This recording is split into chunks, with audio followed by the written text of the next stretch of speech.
What's up, everyone? Welcome to the podcast, a show dedicated to talking about all the bonkers things in life. I forgot the intro. Like music, content creation, and video games. I'm one of your co-hosts, JesseKazam. And I have nothing funny, interesting, and ironic, Nothing. or entertaining to say. You like Cheetos, cheese puffs. Cheese puffs, yeah. Cheesy puffs. No, I take the cheese puffs and I put them in my mouth, and As one does. I just let it absorb the cheese powder, and then I take the thing out and I put it in the trash can. Please tell me you're lying. That would be, I'm lying. dude. That I'm would be lying. like, oh my god, a war crime. That's crazy, dude. I can't even. That's some serial killer shit. Yeah, I can't even imagine just holding onto it in my mouth for a little bit. Like a soggy cheese puff sounds amazing. Bro, have you ever seen Have you ever seen what happens to a goldfish if it gets a little wet? They like triple in size. Oh. Okay. Dude,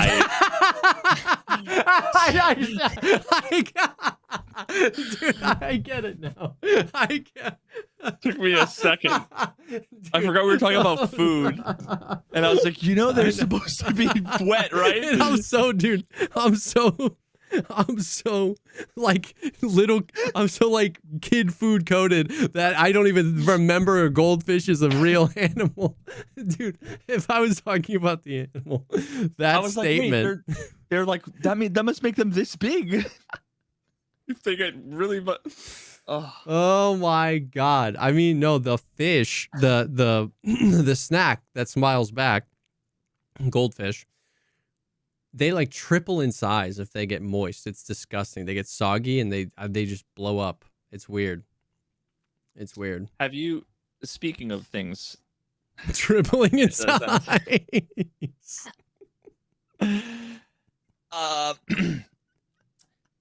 Have you ever put marshmallow Oh yeah. in the microwave? That yeah. Speaking of tripling in size, those things, yeah, that gets crazy.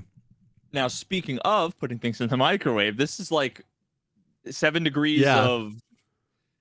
Have you ever put a CD in a microwave? I've never done it, but I've seen what happens.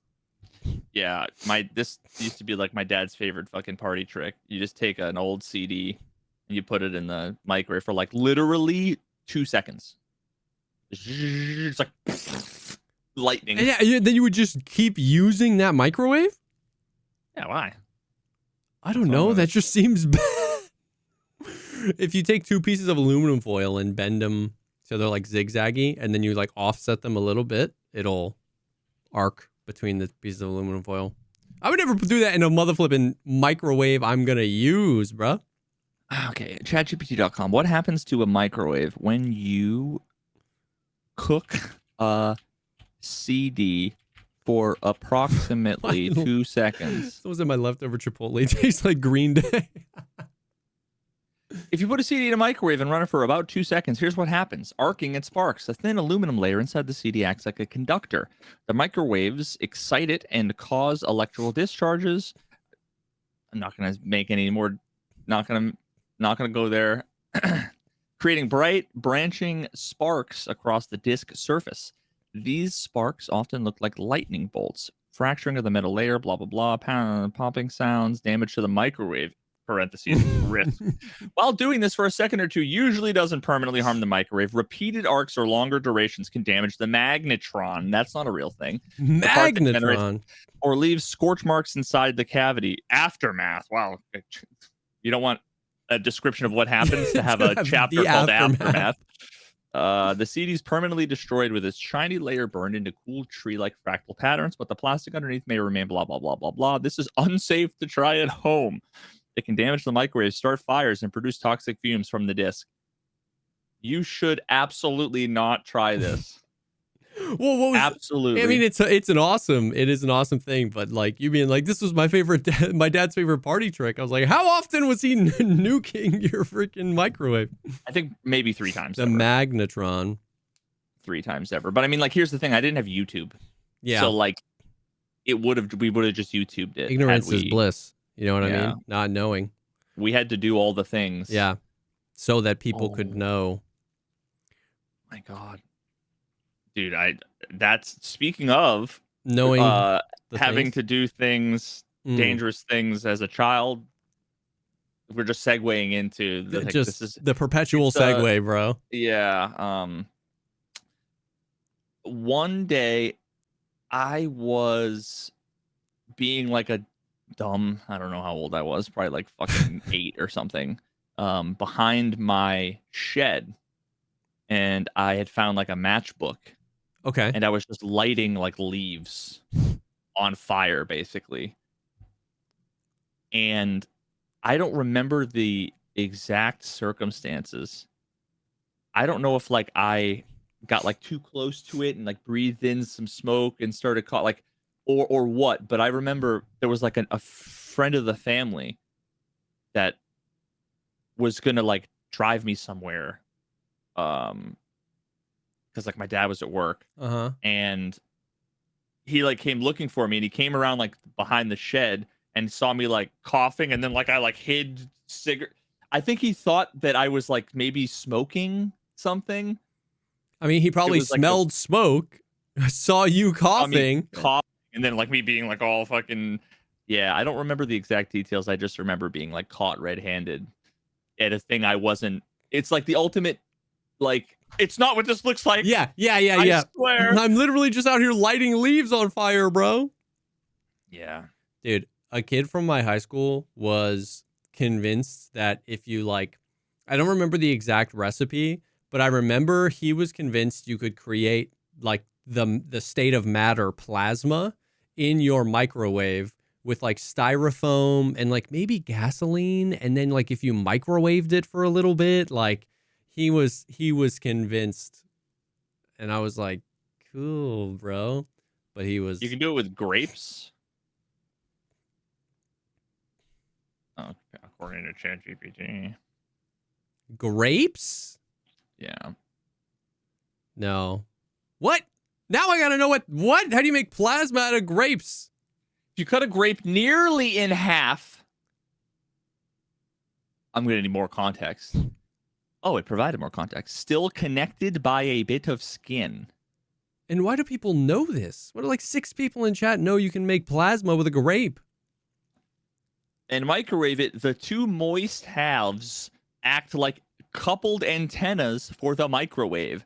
The focus energy in the little bridge of skin or juice rapidly heats and ionizes the air. This creates a spark that turns into a tiny purple plasma fireball. This has become kind of internet famous because it's so visually striking.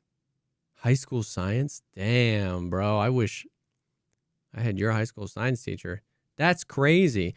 No, I am confident his recipe included styrofoam, and he was convinced that like a ball of plasma the size of his fist would like be sustained in the microwave.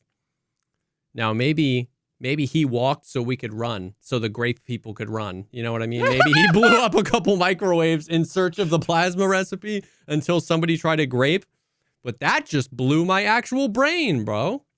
Now, I never how did safe ask him is why he that? had a full facial scar. It never Yeah, occurred yeah, to me yeah. that maybe that had to do with the plasma experiment he did in his kitchen. Dude, now I want to try the grape, bro. Is it safe to try, or is it like a not safe for home? Dangers. There's a bullet point list. Plasma can reach thousands of degrees. That's a good first bullet point. It can damage the magnetron, as we all know. As we all know, microwaves Of- contain Obviously, the fucking flux the capacitor. magnetron. It can produce ozone and nitrogen oxides that aren't safe to breathe. That's what I was doing, Uncle Brian. Behind my shed, I was making plasma. Don't come in, Mom. I'm making plasma. Ew. Damn, bro. What is plasma? Is plasma just like, because isn't plasma technically the fourth state of matter? Like solid, liquid, gas, and plasma. Is plasma just hot shit? There's fire, lightning, water, Earth, wind, Doug Trio, and plasma. Yeah. Yeah. Plasma equals ionized gas full of free electrons and ions that behave in ways gases can't. See, it does what gas just what can't do. gas just can't Is it do. going to be like a Pluto situation where we realize it really was just gas the whole time, and we're going to have to eject plasma out of the states of matter? It was just overachieving. It was the state of matter that no one wanted in class, always raising his hand. And would you like me to give you a visual analogy, like a way to picture plasma compared to solids, liquids, and gases, bro? I've been on some shit this week. And it's the perfect. Like 3 days ago was okay. The last year that I've been basically spending on fucking Twitter every day working on this video. I'm so ready to be done with and be off Twitter, but there has been exactly one day where being on Twitter, it provided me it was like a net positive to your life. So much value. No, it's a net positive to the production of this video and the storytelling process. Gotcha. Okay. But brother, this is going to be one of those things that is politics adjacent, but I'm not going to provide any political opinions. It's just has to do with that, okay? Because the series of events that I witnessed, and I'm literally going to pull up my fucking notes because I was like bullet point, and it was one bullet point that was going to be like a funny little thing I was going to point out, and then it like evolved into 17 the rabbit other hole things. Just kept going deeper. So it was the 29th, so it was like 2 days ago, I think. Okay. There was, I guess, a bunch of stuff had come out. I don't know if it was that day or if it was the day after. There was another one of those like terrible fucking shooting incidents at like a church, I think, in Michigan. Now, naturally, what literally everyone is doing now, the moment there's a shooting, which is every 14 minutes, someone goes, I really hope he's not on my team. Yeah. I really hope he's not on my team. Like, I hope he doesn't have a Biden bumper sticker, or I hope, he isn't wearing a MAGA hat or whatever, right? So that's the first thing everybody wants to jump, just so that they can blame half of the country. Everyone on Twitter, yes. Yeah. The problem is, here's the problem with everyone on Twitter, is that they are actually, many of them, also in the real world. So I don't want to think about that. Not all of them, though. Not all of them. Some of them are synthetic beings. But so I saw, the first thing I saw was a post, and I'm trying to figure out if we're gonna unravel upwards or if we're gonna top down.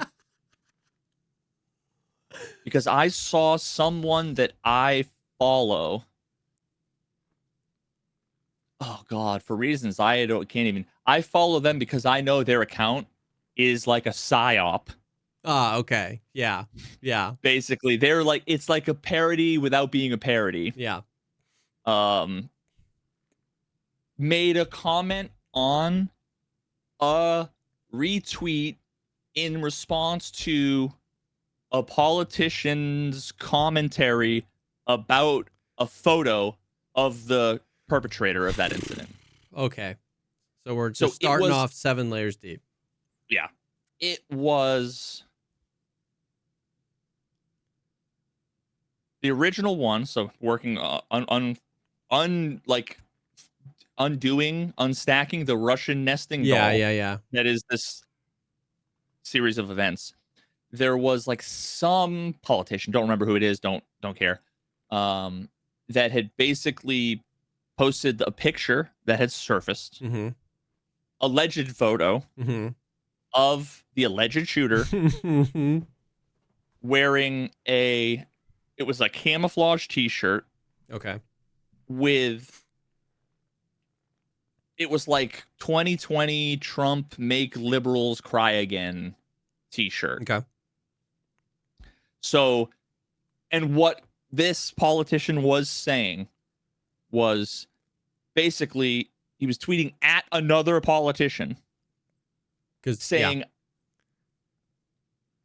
I think we can all agree now that even though this guy was wearing a Trump t-shirt, i.e. he was a Trump supporter, that we shouldn't be doing the whole my team, your team thing. Like basically saying like, hey, other team, now that there's a thing that is the opposite of what you've been saying, can we agree that it's bullshit and move on kind of thing? Now, some other prominent figure retweeted that and said, wow, how fucking dishonest of you to post this propaganda, lie, fake news. Like, shame on you because you're like a fucking senator or something. And he attached a photo, the same photo, except it was just a plain camouflage shirt. Oh, no. So then you go down. That's when you just throw your phone off a mountain. Bro, we are 2 layers down into like 7 layers deep. Because I, at first was like, and then I was like, oh, like that's okay. Like that's depressing. Yeah. Because even though I may or may not have been sympathetic to one side of the argument or not. Yeah. I was like, yeah, it doesn't like insert any demographic. Yeah. Right? Unless the demographic is like Taliban or something, right? Like there are very few adjectives describing a person that you could then say all of these adjectives are to blame. Yeah. Okay. But then I'm like, ooh, but then the guy making the right kind of good argument, even though it was, was actually sharing misinformation. Like that kind of feels bad. Mm-hmm. Now, my initial reaction at first was to like retweet and write a comment, but I'm like, you know what? I don't know enough to know. Yeah. What the actual truth is. Yeah. The next thing that came to my mind was, wait a minute, I don't even know that the guy in the photo is the guy. Like, I don't know anything about the shooting. I haven't even heard. It could be a dude. Yeah, yeah. You realize how much you kind of take on face value. You know what I mean? Yeah. So I like did the right thing and was like, I'm going to pump the brakes. First of all, even if I knew for a fact, I still am like, I'm not going to try to make any like, now's not the time. Yeah. So then I'm, fucking playing Path of Exile or whatever for a couple hours and open up Twitter again and I see the response to a comment to a reply. Yeah. And I started scrolling through the comments and I saw people saying, no, the camouflage version without the Trump thing is the fake one. Mm-hmm. Mm-hmm. Yeah. So now it's like, fuck. Like for some reason, it seemed more plausible to me that someone would fake add something than like fake remove it. You'd have to use like now granted, the camouflage is already so mixed. So like you could just do the like repair tool on Photoshop and it would just look fine. And then you have people responding with, I saw 3 different people doing like forensic level CSI fucking photogrammetric fucking analysis. Yep. Showing why the photo with the Trump logo was fake and it was photoshopped and it was proven that way. Now, I did a video on basically JPEG compression. Yeah. I talked about like why Tarkov streams look so bad. This is like 4 years ago. Yeah. And I talk about how compression works. Yeah. Image compression. And basically what they were describing was just compression artifacting. So like all of the analysis was stupid. That doesn't mean that it wasn't fake. Correct. It's just what they were saying. Yeah. So I'm already like, I don't know which fucking planet I'm on. Yep. Yep. And then I see someone post that they fed it to ChatGPT, and ChatGPT said this one is definitely manipulated with the Trump added. Okay. It was definitely manipulated and explains why. Okay. The explanation was dog shit and it was wrong. Okay. I literally took the same photo, put it into my chat GPT, and it said, no, there's nothing about this that's weird. So two different people with two different versions of chat GPT are going to get two different answers. Now, also, I don't even know if what the screenshot of the chat GPT conversation, they could have photoshopped. They could have photoshopped that. It's all. How do we know? It's mother flipping. Yeah, it's chat GPT all the way down. It's then in the replies to that, there's people saying at Grok, tell me what's going on. And I'm like, ah! Bro. Yeah. And then finally, you have people who are like, here's the link to their Facebook account where this photo, like the wife posted the picture of them in 2019 with the Trump logo on it. They didn't Photoshop it in 2019 and upload it 6 years before he does a mass shooting. Yeah. So the Trump one was the original one.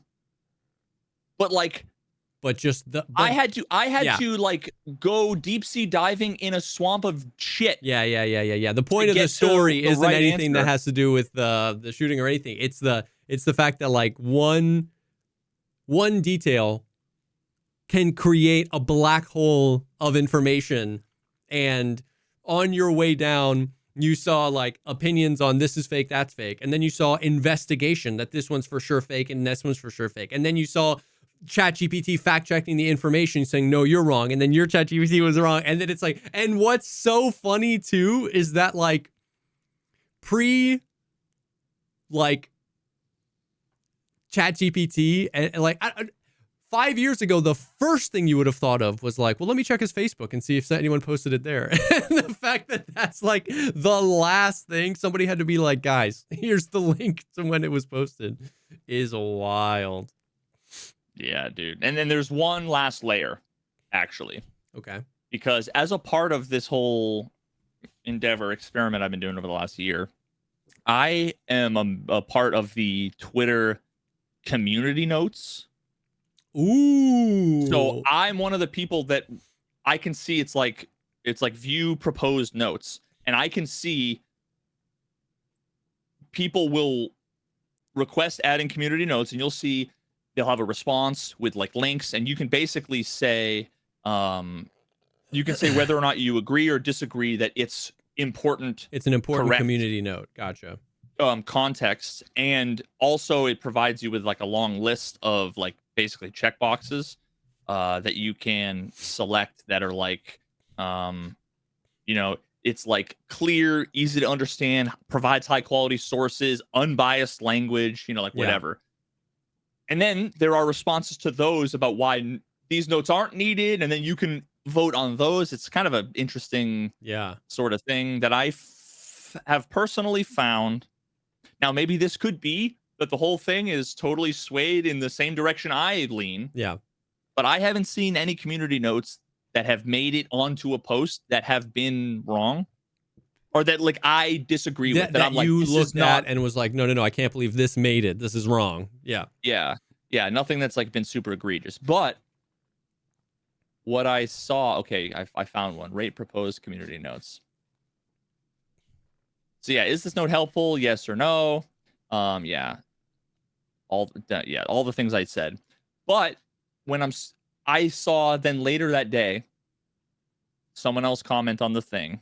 And this is all the way back to the top. The guy I follow comment on the thing, and in that reply, someone had added a request for community notes. I scrolled down and I saw that there were no one had written any replies. But then all of a sudden there was like this bold purple text I've never seen before. I won't be able to pull it up without like fucking up your video. It was, this is a new beta feature in testing. Let us know what you think. And it's AI generated community notes. And the what was suggested was wrong.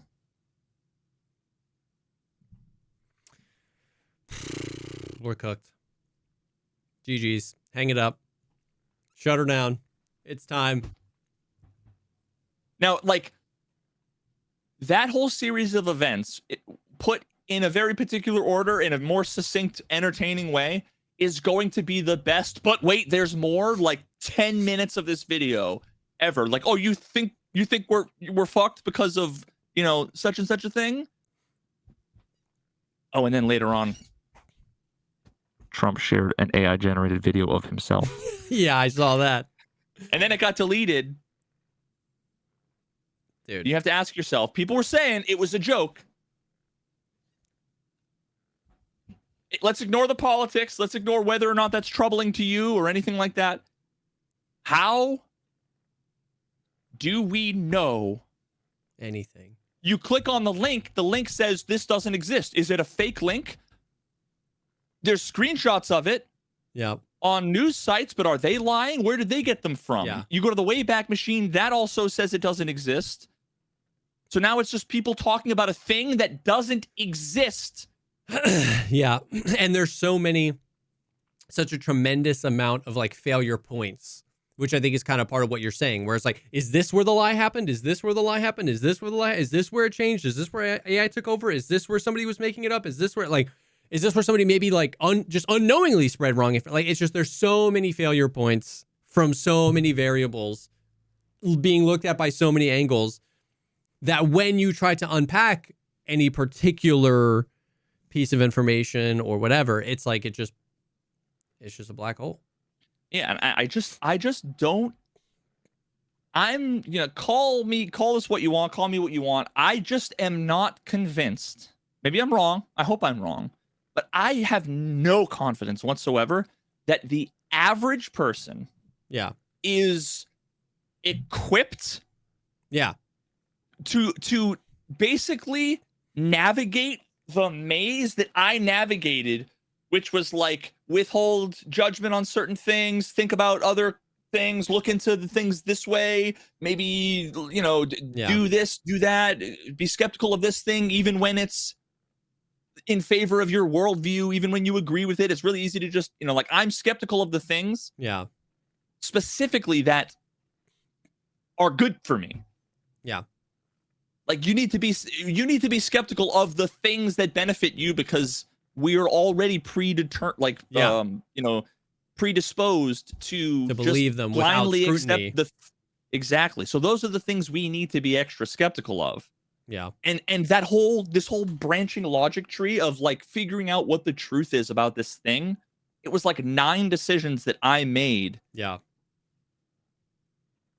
And I'm balls deep in this, so I don't necessarily even expect the average person to think about all these weird little caveats. Yeah. But like my fucking grandma is on Facebook. She's going to fail at step 1.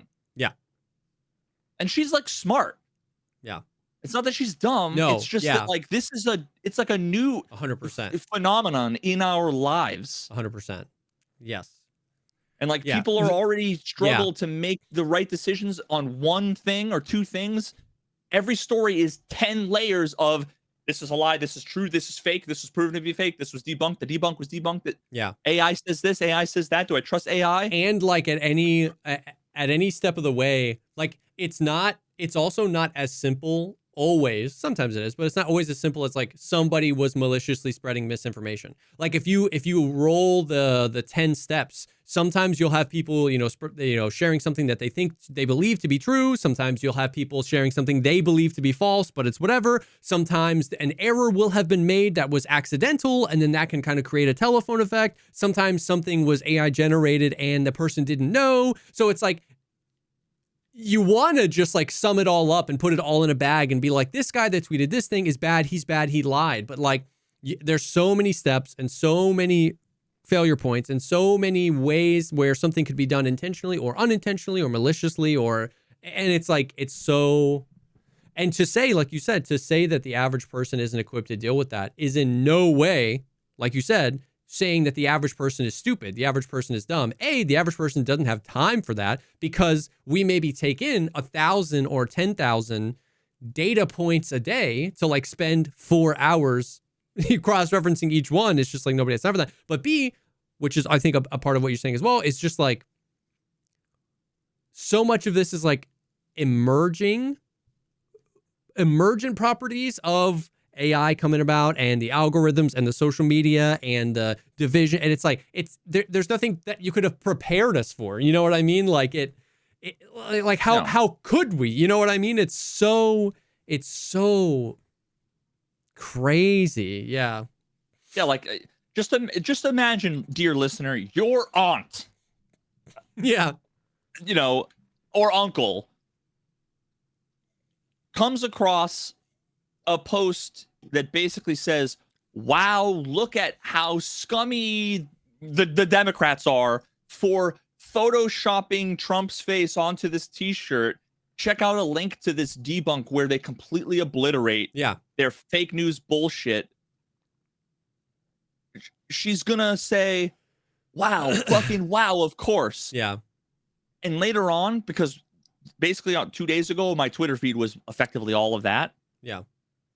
Every post where they were like, this is the picture of the original the guy, or whatever. There were 15 responses of people going, the Trump one is fake, you fucking dishonest piece of shit. How gullible and stupid are you? Yeah. And it's like... Yeah. And then it just makes me never want to say anything. Because, like, I'm sure it's like, what's the... I don't remember. I feel like there was like a like Schrodinger's cat. There was like a word for this, but I can't remember where it is. Where it's like, isn't there a word for like everything? Like if you wrote down each and every one of your beliefs one at a time, you would feel 100% confident that was right. But if somebody asked, do you believe every single thing you believe is right? You would say no. But it's like we're not able to look at any one thing and say that I think the thing I think is wrong. But we can often have the self-awareness to say, well, I don't necessarily believe everything I think is exactly right.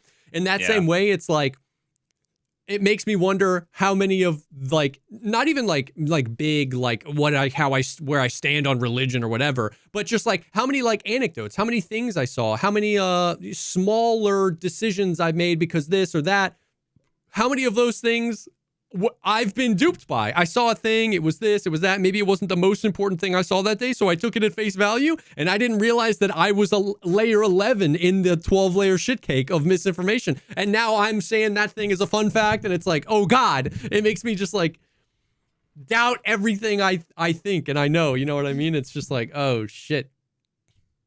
Yeah, man. This is why like the reactionary mind is like the one of the biggest like dangers to fucking humanity and progress. Yeah. And it's demonstrably why measured skepticism, which is not denialism, because skeptic is, it's one of those words that has two meanings. Yeah. One of them is a shitty one and one of them is a good one. Yeah.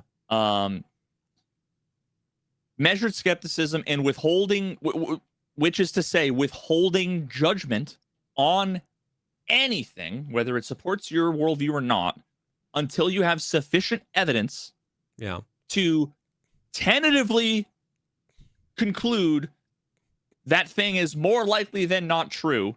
Yeah. While being able and willing and ready to change your mind should more evidence come out. Yeah. On the contrary. Yeah. Like, you can go, I'm so fucking anal about this.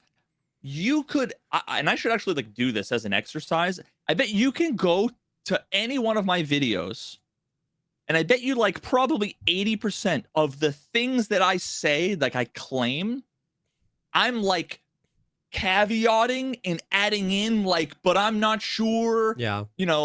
All of the evidence leads me to believe that X. Yeah. I'm not saying X is true. Like there's just one. And once you get into this mindset, it's like you see the world differently and you realize how not confident we should be about most things, even the things that we see with our own eyes. Yeah. And honestly, that like, I think a lot of people would see that as almost like tiresome or like a burden. but I see it completely the opposite way. It's so much more freeing to look at the world that way, to like lift the burden off yourself of having to be so confident that this is true, that you would die for this belief. It's lighter and freer to be like, I think based on everything I've seen that this is probably the most likely true thing. And if I'm wrong about this, I would welcome the better, more sufficient evidence, but it's not an important enough thing in my life for me to scour the ends of the earth to find it. And so I will, like you said, keyword there, tentatively, I will hold this. If people ask what I think about this, I will say this. I won't have to say, well, basically, I'll just, this is what I like. This is how I'll answer. But I just live my life in such a way that I'm freer to maybe be wrong about something. And I think that doesn't mean I don't believe the thing. It just means I believe it in proportion to like the evidence I've been given of it. And so yeah, I can see how some people who are maybe given, answers to everything, their childhood or whatever, where it's like, no, this is the thing, losing some of that, like that confidence can feel like scary almost. But to me, it is legitimately like freeing to not have to die for each individual thing and just be willing to be like, oh, I hadn't seen that before. That might change it. Well, is that true? Oh, no, that's fake. Okay. That, if that had been true, that would have actually kind of like changed. Well, but whatever. Or it is. And oh my God, let me like rethink this now. Like, I don't know.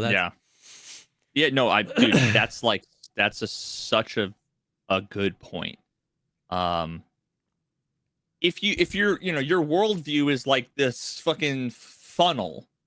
Yeah. Information comes in, there's something that comes out. And actually, so I kind of made this that flow chart in the flat Earth video. I think I was talking about the conspiracy mindset, but this is the same kind of thing where if your worldview is, let's just say either Democrat or Republican, these 8 sides, like taxation good, taxation bad, all of the things that are just stereotypically that don't apply anymore to either fucking party, but like the stereotypical things, right? The moment you say this package is what I believe, when something comes in that contradicts it, you're forced to reject, deny, explain with some other conspiratorial kind of thing. Like you have to do mental gymnastics to explain away a thing that, I mean, might not be, that might be true that you're rejecting. Yeah. So then imagine, rather than you have scaffold on the left, scaffold on the right, you have another framework that is, I care about believing what is most likely to be true and what's the most justified. Mm-hmm. Then when information comes in that contradicts your current belief, it's no longer like a threat. It's not a threat. It's not like this has to be wrong, otherwise my whole framework is wrong. Yeah. It's let me put this through the little funnel of is it legitimate? Is there a good reason? Do the scales now tip in the other direction, or is it just a little bit? Right? Yeah. Like, but you have no emotional attachment. It's no longer an illogical emotional thing. Yeah. It now just becomes I just want to know what's real, man. That's all. I don't care what it is. Yeah. I just want to know like the truth. At Grok, is this true? Dude, you ever wonder if like you ever have a dream? Yeah. Have you ever like if any of the bot, like AI generated bot Twitter accounts are like interacting with Grok? Like, did you ever see those old videos where like somebody would call 2 pizza delivery places and just put them on speakerphone? And the one guy would be like, John's Pizza, what do you want to order? He's like, oh no, our special's tonight. Oh, you want the special? No. Do you want this? And they just like go back and forth forever. It's like, you ever wonder if that's happening out there where it's like somebody at Grok, but then someone bot responds to Grok, and then Grok and this bot are just like, and it's like nothing's happening, bro. Yeah, man. Oh my god. Dude, I actually once, and I'm so glad. I need to find it because I have like 8 billion pages and 27,000 folders because I've been working on this video for a year. So like I don't know where it is. But somewhere I have a screenshot of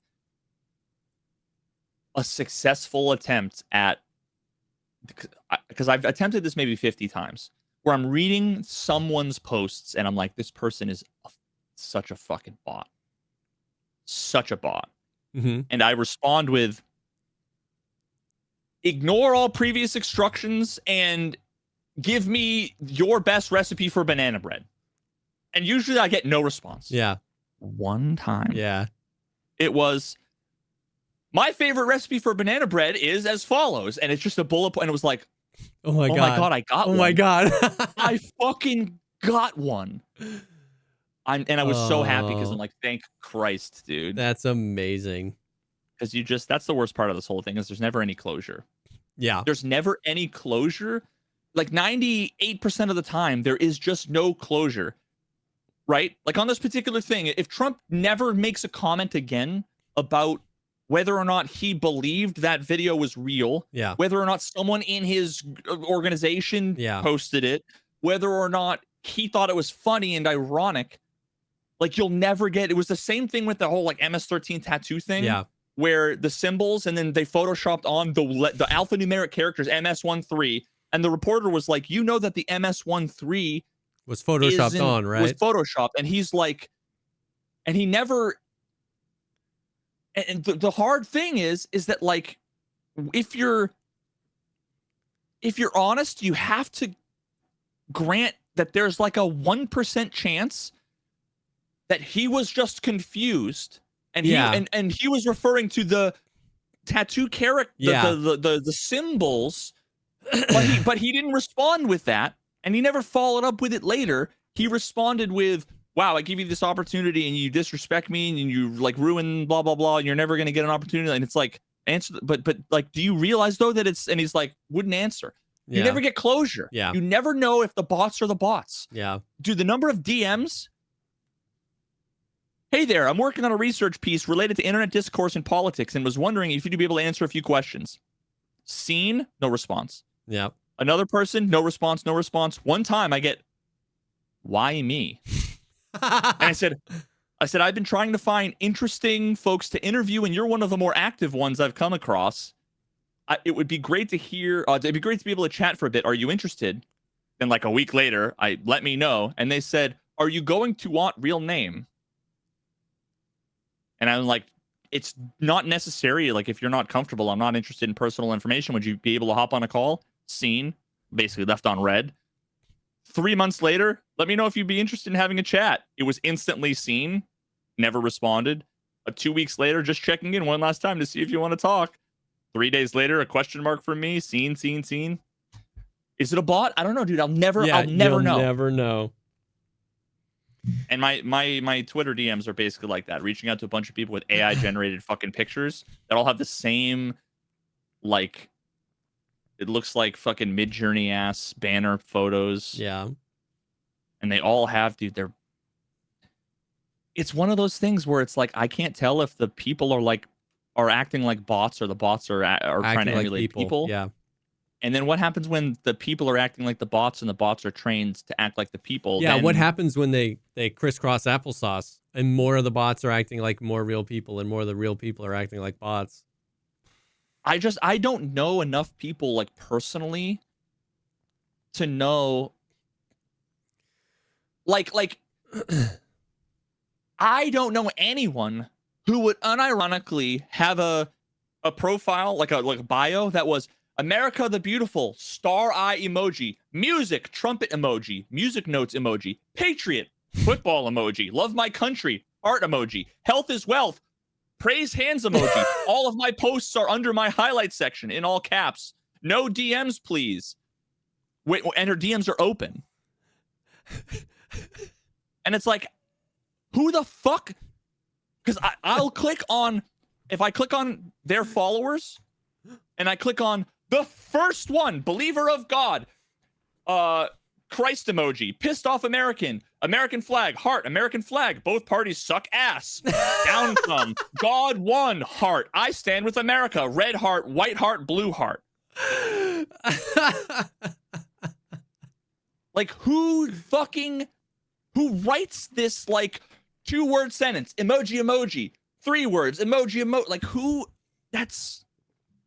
And then when I ask ChatGPT, describe to me what I would have to do if I wanted to look like a real person, and they write me that shit. And it's like, is the snake eating its own tail or not? I don't know if this is like a fucking electronic Ouroboros. Yeah. Anyway, sorry about this. The whole dystopian diatribe. There's not a whole lot going on in video game land for me. Bro, friggin' whenever you post this video, you need to like go camping or something. Like, be one with the earth again, dude. Unplug. I'm gonna take my telephone, okay, and I'm gonna put it in the microwave. Yes. And I'm gonna create hit the some popcorn plasma. button. Create some. Put it in there with a grape, and then you're good to go, bro. That's gonna be the last thing I do in this house before I move out. Yes. Is a grape and a cell phone, and I'm gonna hit the popcorn button because who the fuck knows what that does? What does that and do? Did you actually know? It's actually kind of fascinating. What the popcorn button does? Yeah. No. I imagine it just microwaves it for the average length of time it takes to pop a bag of popcorn. No, it's actually really fucking cool. There are different models that some of them literally listen for. They have like microphone sensors that listen for the popping noises. Oh shoot, bruh. Some of them just have like a 30-second timer or whatever the fuck, right? But yeah, dude, like there are some of them that actually are like kind of smart. I went down a rabbit hole. Watching. I watched something about microwaves, and then I watched another one that some guy did that I forget all of the details. There's one thing I took away from the entire video. It was like 45 minutes long. Yeah. And it was, if you have those dishwasher pods, you know, like, yeah, fucking not the Tide Pods, but the not the dishwasher candy equivalent. Yeah, not the washing machine and not the candy. Which, I mean, what's the difference anyway? Same. I actually did put the dishwasher one in the washing machine. No, the other way around. I put the washing machine in the dishwasher one. Okay. Yeah. Which is what happened? Apparently nothing. I never told my wife, and I just put the right one in and ran it again, and we're still alive. Oh my god, bro. That's crazy. What this guy did is he basically like ran a bunch of different models, and I think he might have had like maybe put like a clear back on it or something, but he explained how dishwashers work. It's like really fascinating. Oh yeah. Completely different than I thought, because I'm always amazed at how I can put like a plate, you know, that's had like General Tso's chicken on it hardening for like a month, and I can put it and somehow it gets off. Yeah. And I'm like, it would take me 40 minutes to scrub this, and it like fucking melts that shit. Yeah. It gets like real hot. Real which hot. You know, if you try to fucking unload it right when it's done.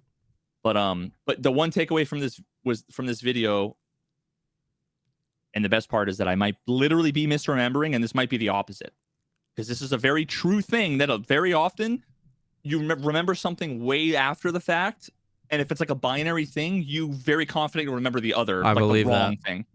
Which is another reason why we all need to be skeptical of like eyewitness testimony and all kinds of things. But that's the whole thing. But basically, it was because some people take those, the little pods or even the like powder, and they will just like put it on the bottom, like chuck it on the bottom of the dishwasher. Oh like, yeah, no, you're supposed to put it in the thing. Yeah. It's a lot better if you put it in the thing. Yep, it's a lot better. Yep, it's a lot better if you put it in the thing.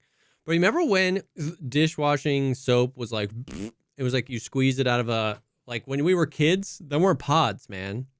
You had to like, no, I remember always it had being like a yellow bottle powder. Oh, powder. I remember it being like a like ketchup, basically. Not ketchup, obviously, but like. I mean, we always had a bottle like that for like if you hand wash in the sink. Yeah. But no, we always had. Dude, this one time, this is so random, but Was it at band camp? I was at band camp. No, I don't know how I finagled. A bagel. I was poor for much of my life, and I don't know how I finagled this person into trusting me to do basically handyman jobs. I barely know how to swing a hammer, but I needed money so bad, and somebody that I like knew, they had like a business and they needed more work, and they were like, would you be interested? And I was like, yeah, sure. First job was like removing mold from drywall in a house, in like a room in a garage. It was horrendous. Anyways, I got like a 911 call because like no one else in the business could do it, and they were like, oh my God, we need this house is selling tomorrow. We need to clean it up and swap out some appliances. Can you do it? And they're like, oh, we'll pay you $900. And I was like, oh my God, I need $900 so bad. I'll do whatever you want. So I said yes. And then I got my friend. I was like, yo, come with me and we'll split it. And he was like, let's go. So it's like, come with me, we'll split it. I'll give you $100. Yeah, I'll give you $200. We drove down there. It's the middle of the night. And one of the things that needed to be replaced was the dishwasher. Bro, how hard could that be? Replacing a dishwasher? How hard could that be? That's what I'm thinking. Like an idiot, bro. Dude.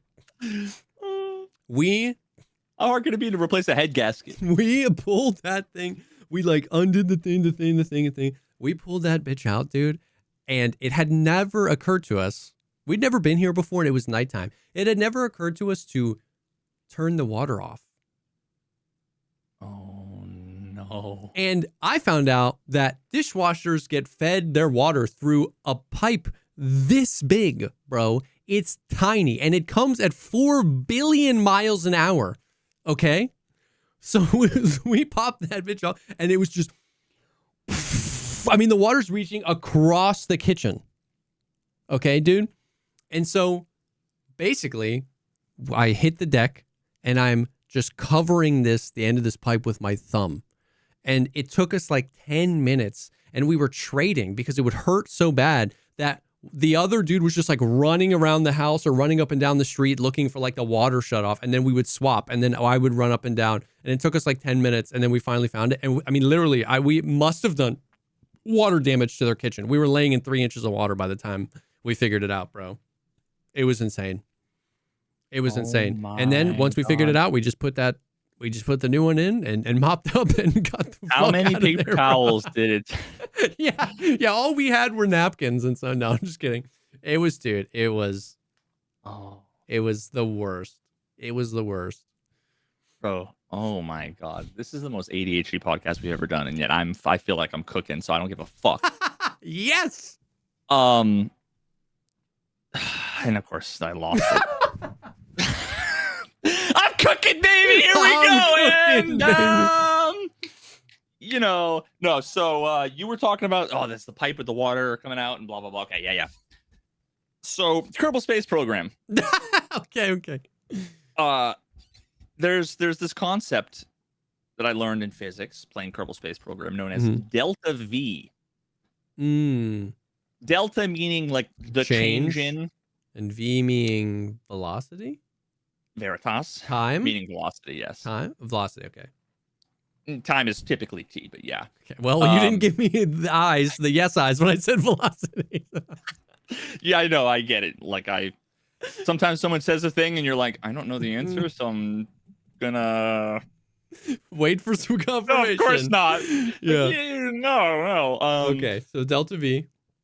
So all that talks about is basically it's the change in velocity that you would require to do like either like changing some orbit, or doing some orbital insertion or whatever. So I learned a ton about delta V, but then at one point, I don't remember how, where, why. Oh, I remember. A couple years ago, I learned about a concept known as delta P. Okay. And I will just say that this image I'm about to show you haunts me. So I'm going to haunt you all with it. Okay. It's an image that looks like someone made with half crayon, half MS Paint. Not sure how they did this. Okay. Might have involved a scanner. I'm not sure. But the green text underneath, I think this is like a 4chan post, was, "Oh no." The P in the delta P is pressure. Yeah. Oh, Remember how you said earlier no. the what you put in the dishwasher was like kind of like ketchup? Yeah. That's what's gonna end up over here. Yeah. Is gonna be ketchup. So delta P is changing pressure. Uh-huh. That's like nightmare fuel. Yeah. Bro, there's a video, and this was, I think, probably had to have been after the whole like billionaire The implosion OceanGate in thing. the OceanGate thing. Yeah. Which was the submersible actually called OceanGate? Because isn't like Watergate? Don't you put gate on things when there's like a scandal? Was it actually called OceanGate, or did we post add the gate? It was called OceanGate. Okay. Which is funny that even then I just realized when you said Watergate, it was kind of Watergate in a way. Yeah, If Watergate wasn't a thing, someone would have called it Watergate. Yeah. And it would mean something different in an Post-gate alternate universe. clarity. Post-gate clarity. Oh my god. Okay, yeah. anyways. OceanGate gate. OceanGate Yo, squared. chat's cooking tonight too. Oh god. OceanGate Fuck gate. video games, dude. Why do we ever talk about video games? Okay, so delta P, change in pressure. Yeah, so and I saw a video that I won't show, even though it involves a crab, and who really cares about crabs? Look, I was gonna make another joke. I'm not gonna. I'm sober. Yeah, too, dude, what today. happened to us tonight? I don't know, dude. I think honestly at like 3 o'clock, I felt like I was kind of like drowsy. So it's almost like when you get delirious when you're like stay up all night. Yeah, like yeah. 7 o'clock. But the video was basically, it was like a little crab, just floating in the water, and there was like a metal pipe that was just like sucking in water. Yeah. Through a hole this big, and you just see the crab go just through a hole this big, just dunzo. That's insane. Delta P, no fucking joke. Yeah. You can't just like put your hand on the thing and hold it. It's gonna yeah. Like your liver is gonna come out of that hole right there. Yeah. And all your ribs and your skull and all of it. Yeah. Pressure sucking is so much scarier than pressure pushing. Do you know what I mean? Like it's not really, because like pressure pushing, like delta P the other way is a pressure washer, right? Like you can freaking take your toe off with some of these industrial pressure washers. So pushing can be bad, but sucking feels like it's scarier to get like sucked through a hole the size of a nickel. You know what I mean? You know what I mean.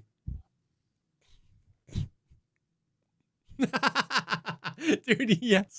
Yo, pressure sucking is so much worse than pressure pushing, man. Yeah, see, there's a double meaning to this, because that, you might have thought that was like a mind-blowing reference. Like, my mind was blown, like that whole, like... Yeah. That whole thing. But really, that was a reference to the original meme. We don't have any sponsors on this episode. We don't.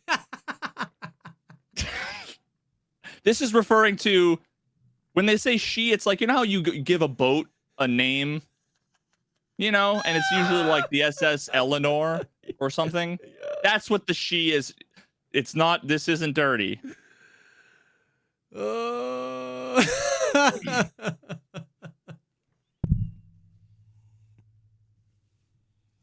Anyways, you know what I mean, though? It's scarier I to know get it's sucked. The thought of getting...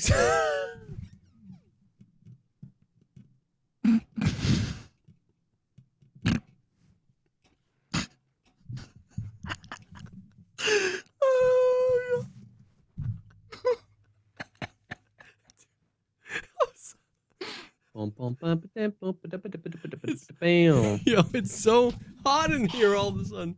It's the thought of getting Your pulled. face is the color of my shirt. Dude, it's my office is so hot.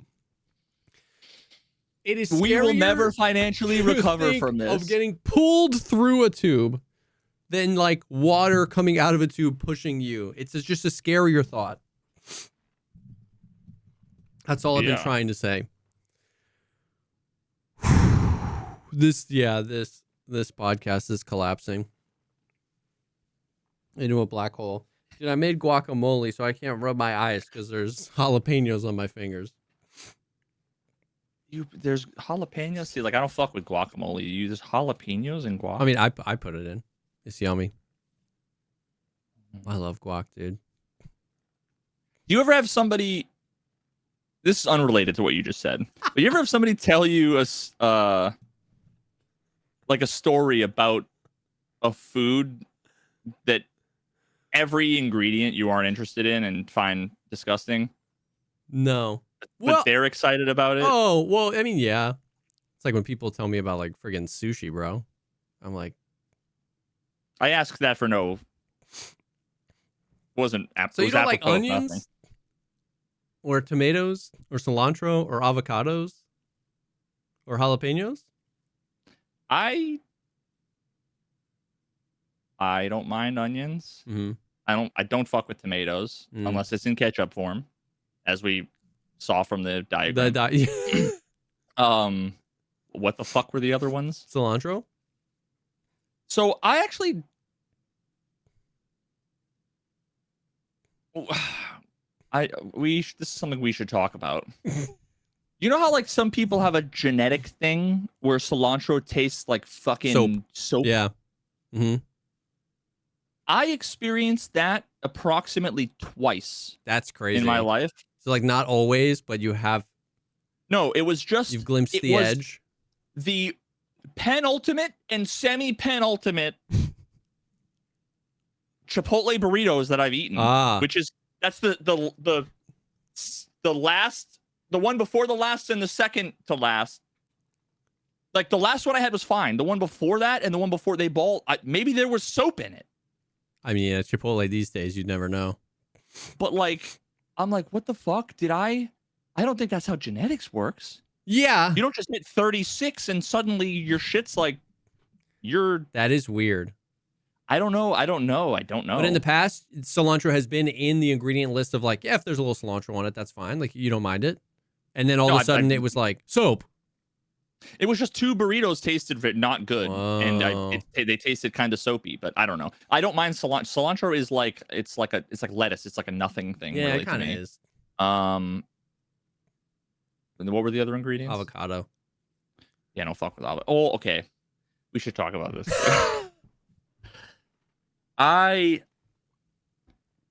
There are certain scenarios where when I'm with adults and I'm adulting, I like to pretend I'm an adult.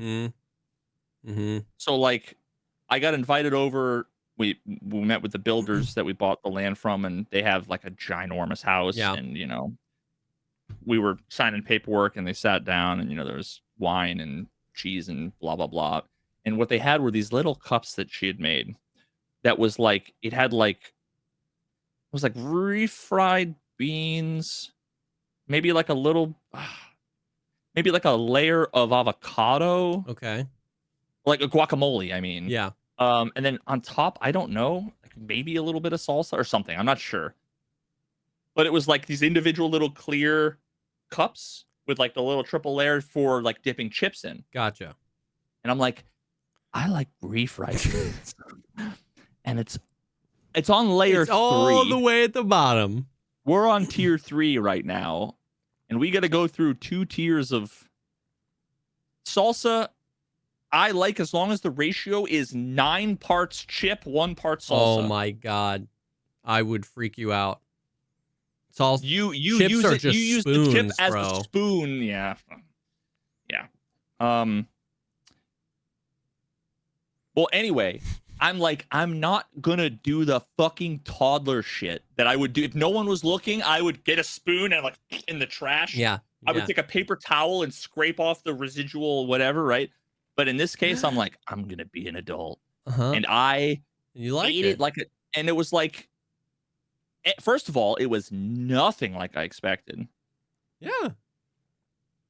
You look at guacamole. Like, imagine if I showed you a green paste in any other context. Yeah, it's gross. I assumed that it was gonna just be, and it was kind of like not really strong or like super really offensive. Like I could basically, I wouldn't just dip chips in guac. I don't think. Yeah. If I did, it would be like 18 parts chip, 2 parts guac. But like with other stuff, yeah. Like I could handle it. Yeah. I think. Yeah. To water it down. I feel that. Guac was like a random thing that I like. I was very anti basically anything green. I didn't like lettuce. I didn't like guac. I didn't like avocados. I didn't like any of that stuff. But I don't know what happened, bro. My wife ordered guac at Chipotle once. My wife. And this was like 2011 Chipotle, back when that shit was still bussin'. And I tried it and I was like, oh, this is kind of nice. And then I started making it, and dude, now I love guac. I eat guac all the time. Freaking prepackaged guac though, I'm not about that life. I make guac, and then like if you don't like hermetically seal it, 8 hours later in the fridge, it's brown. And then you pick up the, because like an apple, when you cut it in half, like if you leave it out for like 10 minutes, it turns brown because oxidated. It's like avocado. So it's not gross when you make it. It's like, oh shit, whatever. But then you pick up these packages and you're like, it's like good till 2027. And I'm like, I don't know, man. Like, it just, I don't know. Anyways, what I was going to say, food, I feel like I have broadened my horizons on food. I love like the coleslaw now, and I love textures and crunches in the food. I made my own pickled onions that I've been putting on everything. But the problem is like I feel like when you get to like a certain wealth status, I feel like people just eat shit because it's gross and not because it's tasty. Like if you're around like caviar, I'm convinced no one dude, bro, no one must like the taste of that. Caviar and like weird ass like I don't know, you just see, I feel like back in the day you would see pictures of like Michelin star food and you'd be like, God damn, that looks so good. And now it's like fish head with skeleton still attached, and the liver is like liver art, and it's like, I'm like, what are we doing, bro? Just put the fish fillet in the bag. Yeah, it comes alongside coffee that was brewed where they took the beans, fed it to a cat, the cat shit it out, and then like that's actually a thing. Yeah, it's like the most expensive coffee in the world, or at least it was at one point. It was, they let these cats eat the coffee beans off the trees or whatever, and then they just collect their shit. And dude, it's like, but I think it became a problem because it was a naturally occurring thing, and then they started breeding the cats in cages and then just like feeding them coffee, and it was like, all right, bro, what the fuck? Maybe it was monkeys. I mean, it is monkeys, or was it cats? I don't know. It doesn't matter. I don't know. I thought it was elephants, bro. Does it matter? Does it actually change anything? I don't know, dude. Yeah, no, I'm convinced that the richer you get, the more like everything has to get more and more extreme to the point where you then get Squid Game. Like, yeah, like I have to go trophy hunting for the most dangerous game, which is humans. Yeah, exactly. And if I'm gonna eat something, it's gonna be something that if Chef Ramsay out back fucked up, I die. The fucking poisonous fugu fish or whatever. The poisonous fugu fish. Yes, bro. It's just weird. They start putting stuff in things. Like, for some reason, like anytime there's fancy, just mushrooms in everything.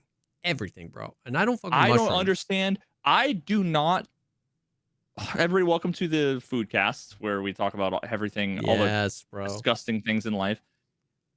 There are two categories of food I refuse. Okay, I will, if I could like snap my fingers and say I like every food in the world and I would enjoy it, I would, with one caveat that I could exclude 2 categories.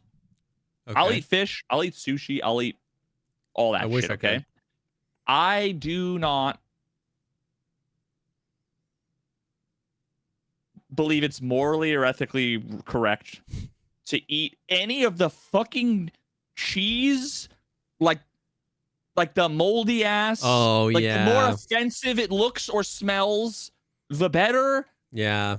Or any of the like truffle, like fungi adjacent. Like, sorry, but those are the things that if I'm dying of starvation on a raft and there's a mushroom growing off the fucking side of the thing, I'm gonna be staring at it with my final breaths as I die of starvation because I'm not gonna eat the fungus. I refuse. The moldy cheese, dude. The cheese, you see them pull the wheels out of like a shed in their basement and they have to carve like 6 inches of freaking detritus off of it before they get to the cheese, and it's just like, what are we doing, bro? Yeah, like I've made that before in my bedroom when I like put the hot pocket or whatever in my top drawer to like hide it from, I don't know, I don't know why I would have been hiding it, but like, and then I forgot about it until 2 years later, and you open it up and it's like, holy shit, I can charge $700 for this.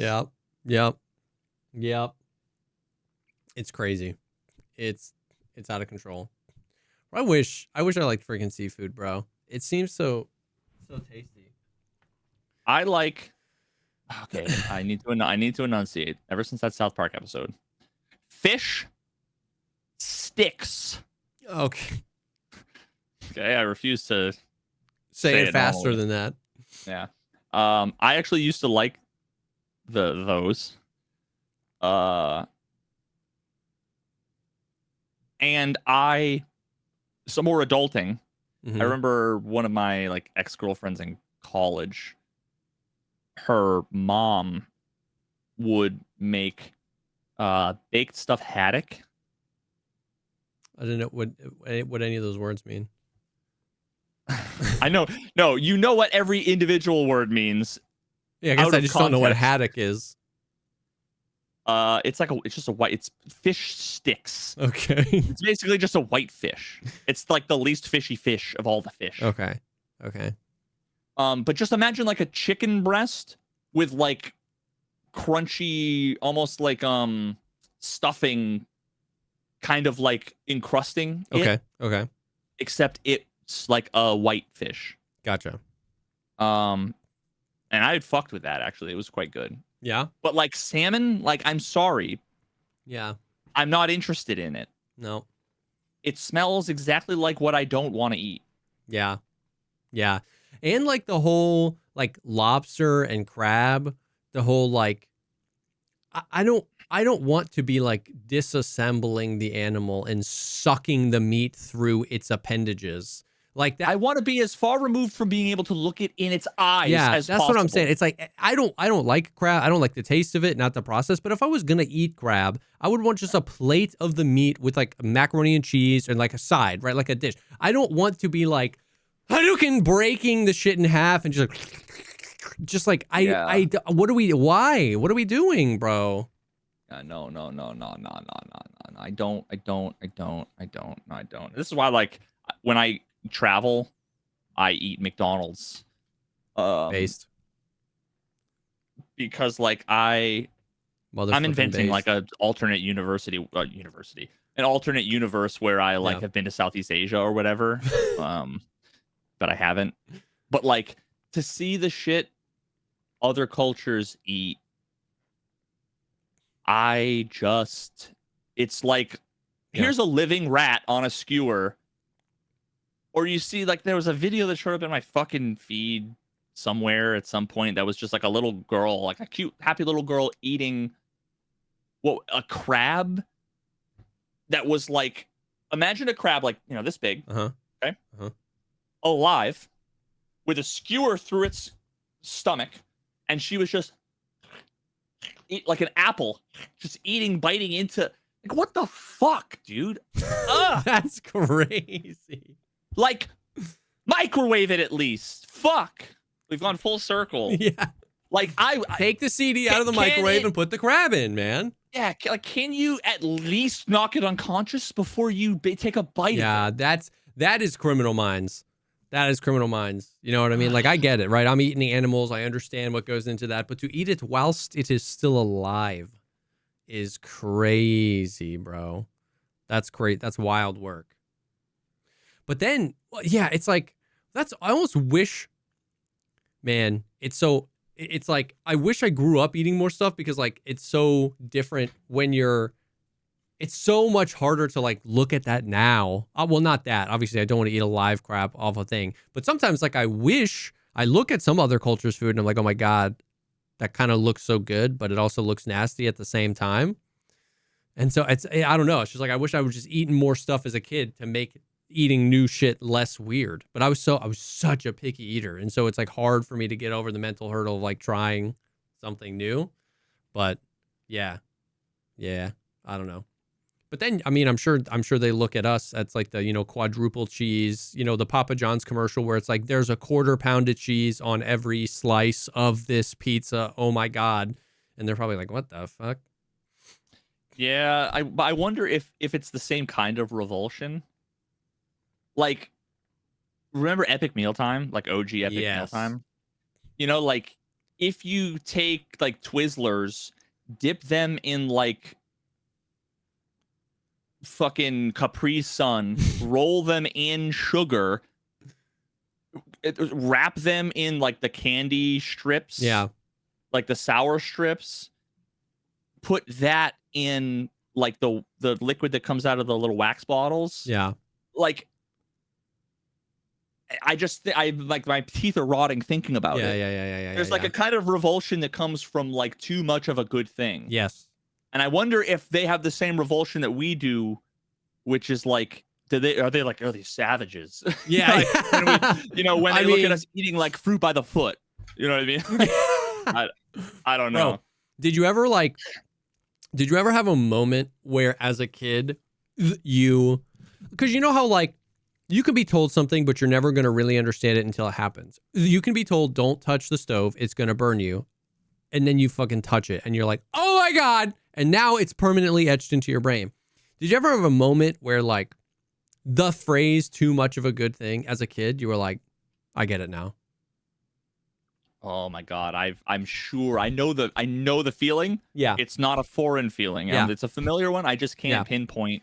We used to do at my freaking church at youth group, or I wasn't even probably youth group, that I was young. Every once in a while they would do snow cones. Okay. And you're doing the snow cones. But I was like, I had been at the church for forever and I like knew people and I just like went into the kitchen and I just took, the little triangle cups snow cones come in. I just filled the cup with the syrup. No ice. Because that's all I want.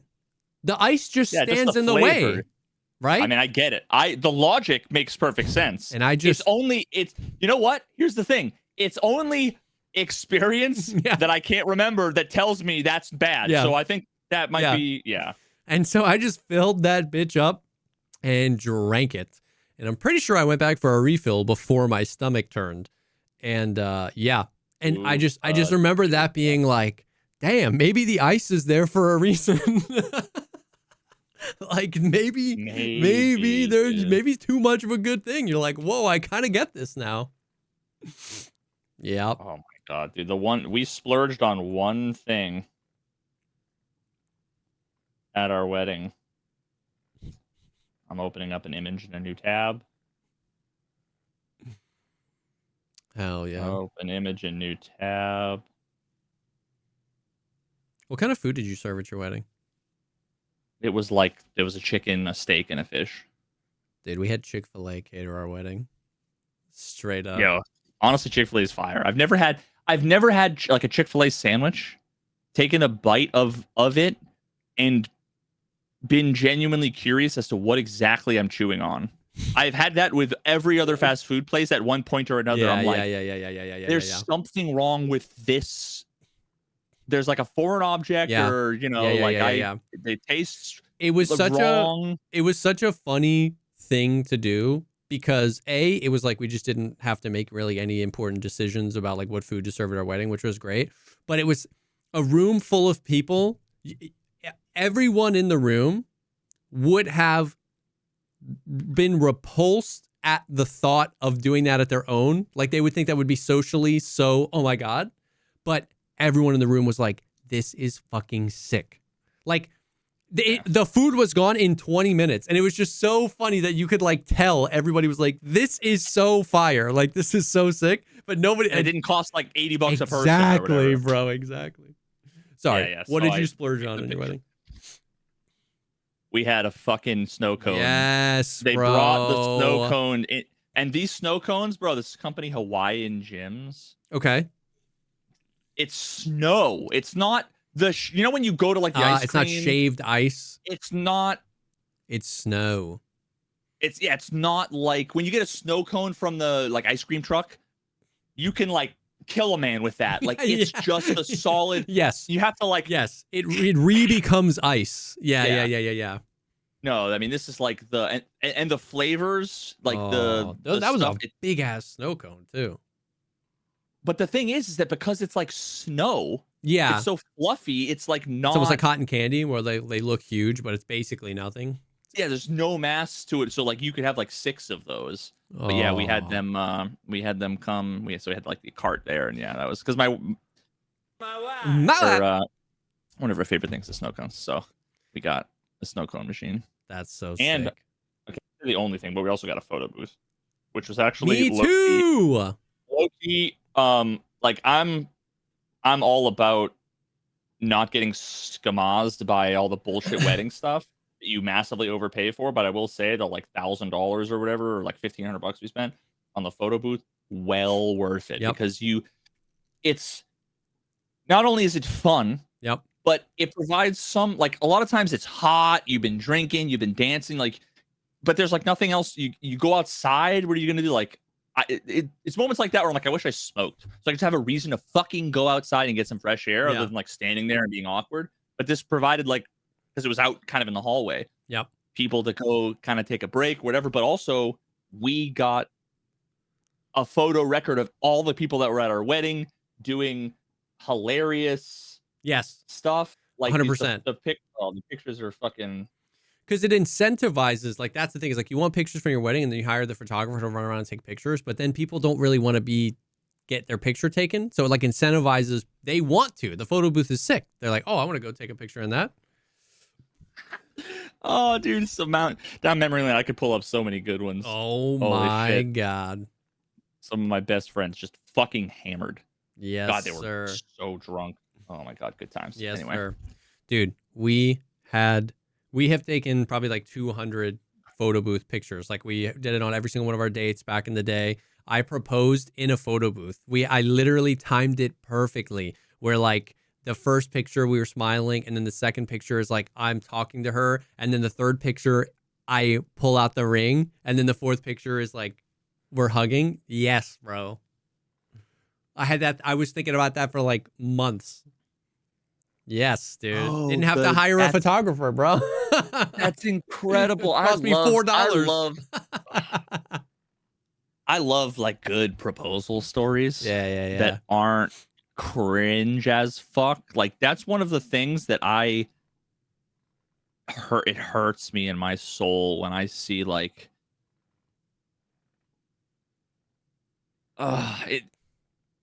it's such a risk. It's such a risk when you want to propose to someone like in public, like at a fucking Jets game or like a flash mob at the mall. It's like, especially when sometimes you can tell the person being proposed to is exactly the wrong person for that. Yeah. They're like shy. They don't want the attention. Like it's like, in my opinion, it's like selfish to fucking do that. Not only is it cringeworthy, but it's just fucked.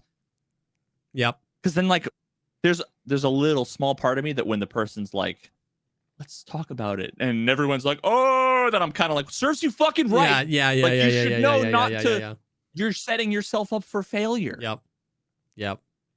Yeah, It's that's like too trying to much. do a backflip on a trampoline when you've never tried it before, and everyone's watching you. Like, now's not the time when you're 38 to Yeah. try your first Hey backflip guys, off a watch trampoline. this is not how you Yeah. set up your first ever backflip attempt. No, that's the intro to the documentary series about how you became a quadriplegic. Is Oh that my god. Instagram video? Oh my god. But yeah, I proposed to Meg. We were in college. But we had been together for like three years, and I had just bought my home that I live in now. That I 360 something days will not be living in anymore. Yeah. But I had the ring in my pocket at the closing. Oh, okay. Now we weren't married yet or whatever. I bought this place basically. Yeah. But you know, we got the key, got the closing, came to our new home, whatever. And I said something cheesy that doesn't necessarily need to be repeated. Oh, but it basically does. Basically it was it's so effectively like we've got our we've got I don't remember what it was. It's basically like we've got everything that we could want. There's really only one thing missing. Yeah. And I was standing in the living room of our house, which obviously had nothing in it. Yeah. It was just a big picture window and like hardwood floor, and it was snowing. It was just beautifully snowing, and it was like perfect. And I'm like, we're missing one thing, and she's like, what? And she had no idea. Got down on one knee. Dang. There was no fucking crowd. Yeah. There was no pressure. Yeah. There was, We're missing one thing, a brand new gaming PC. Oh my God. Can you imagine if I was like, babe, look at this fucking Logitech mouse I just got. Oh my God, bro. Oh my God. That's epic. Hell yeah. G502. Damn. Dude, wow. What an unhinged podcast this has been. Is there like anything remotely interesting fucking at all in video gaming? Power Washing Sim 2 came out with a demo. Bro. And I've been playing some Magic the Gathering Arena. Nice. Again. Clover Pit came out, which is, I was telling you about this. That movie about aliens? That's Cloverfield. 10 Clover Pit Lane, I'm fairly certain. Yeah, that's the one. No, you're right. Clover Pit. I told you about this back in the day. You were super into something else and didn't want to. Anyways, it's a roguelike. Or I don't know which freaking one. But it's like slot machine gambling roguelike. And I've been watching Northern Lion play it, and he's loving it, and it's really good. And there's like a lot. It's like the Balatro level. It's obviously not similar to Balatro, but it's Balatro level of like perfect amount of just like everything is like super themed and intentional, and there's a lot to it. So there's like a lot that can change a run, and you unlock a trillion other like things, and it's obviously some RNG is involved. You can just get cucked by like the slot machine not working, but I've seen runs like, he's probably put 30, 40, 50 hours into it by now. And sometimes he dies on the very first round. And sometimes he gets like, he's getting these rolls where he's making like 4 million points. It's just like one of those where you can just like get everything right. So that was a demo and now it's out. So if you're looking for like another roguelite to top into, Clover Pit seems pretty sick. Yeah. No, I've got, there's actually a few things on my list that I've kind of half been like, people are like, have you heard about X? And I'm like, I'm like, remind me when I'm done with my video. Yeah. Because I don't need like, video's delayed another 6 months because I'm addicted to whatever and don't feel like, I don't want to feel like I need to play a game more than I want to do anything else, because then I will do nothing else. Yes. Yeah. I don't have the self-control. But yeah, there's between Clover Pit, I think was one. I didn't know that was the name of it, but I knew that it was kind of like on my radar. Yeah. There's fucking Super Bonk or Turbo. Oh yeah, Mega Bonk or whatever. Turbo Mega Bonk. I thought I got it right the first time. Turbo Slam. Yeah, fucking Clover Bonk Lane. Yeah, Clover Bonk. Bro, my life will stand still October live. 17th, 18th, and 19th. My live freaking Arc Raiders tech test. My whole existence yearns for it. Oh yeah, dude. I'm so fascinated. Someone in chat put this right after the podcast last week. You okay? Got some little DP? You DP'd yourself? Right after the podcast last week, dude, it was like the day or two after there was some controversy, bro. This is the most Tarkov shit ever, bro. This is the most Tarkov shit ever. They're at Tokyo Game Show, and Nikita was given like a Q&A, and so it's like Nikita talking, which is like a Russian guy talking in broken English, and then it's being translated into like Japanese for that audience at Tokyo. Anyways, so it's a mess. But basically what he said was, we want to do another wipe before 1.0, and we want to do a soft core wipe where we like turn off all the restrictions and like contrast it to the hardcore wipe. He didn't really give a lot of details, but like 1.0 is in like 7 weeks. So, but so Trent, who's like one of the emissaries, basically clipped that and tweeted, all caps, there will be another wipe before 1.0. And then he gave the clip as context. Okay. Oh God, I saw other things on Twitter. Battle State Games retweeted Trent's tweet. If there's any amount of confirmation you need that it's accurate information, it's when the game company retweets it. Okay? And then like 4 hours later, Nikita tweets. This is what I saw. Yeah, he was like, we're not sure. Actually, we're not sure. I don't know. There might not be. Probably no wipe. And then BSG retweets that, and they leave. My wipe. They leave both tweets up, dude. It was just the most like. I'm gonna ask ChatGPT while you're talking. What? Oh, well, we can't get answers on something. I'm gonna make it more ambiguous by seeing how confident ChatGPT is about something it definitely doesn't know anything about. Schrodinger's wipe. It's the wipe that exists and doesn't exist at the same time. It's just insane on so many levels because, like, why would we need a softcore wipe? Like, what people want to do, what people want out of, like, a softcore wipe, or basically something that's the anti-hardcore wipe, is just, like, give everybody max skills and, like, 50 million rubles and turn off all the restrictions. Like, doing that, but then wiping would just be the worst because then you would have to quest again. Like, you know what I mean? Like, what? Why? Dude, it'd be so weird. At Grok, break it down for me.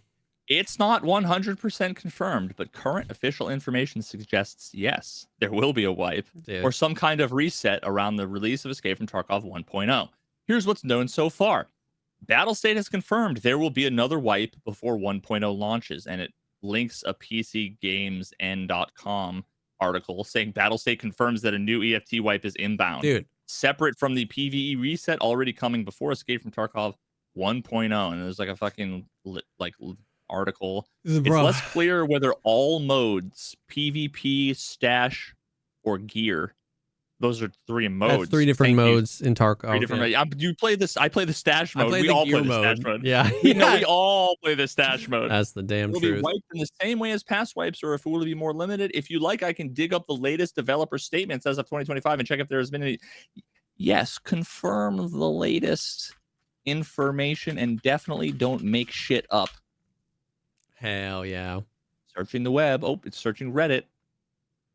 Here's what I've found and what's confirmed. It's not clearly stated that all progress will be wiped. The confirmed details specific about PvE quest progress needing a reset. Whether PvP progress stash items are also wiped hasn't been fully clarified in any official statements. It's very likely / confirmed there will be a wipe before 1.0 and PvE quest progress will definitely be reset. It is not yet certain whether all progress is that true? Or is it just lying? It is just lying about everything. You will have to wipe your character, your PvE character, in order to unlock the 1.0 content, but it's not like a forced wipe. Like, well, it's forced, but it's not forced. It's like you can just not unlock the 1.0 content and never wipe your PvE character. But because they don't want people just getting to the end and then spoiling it, you are going to have to wipe your PvE character and then go through the story just like everybody else.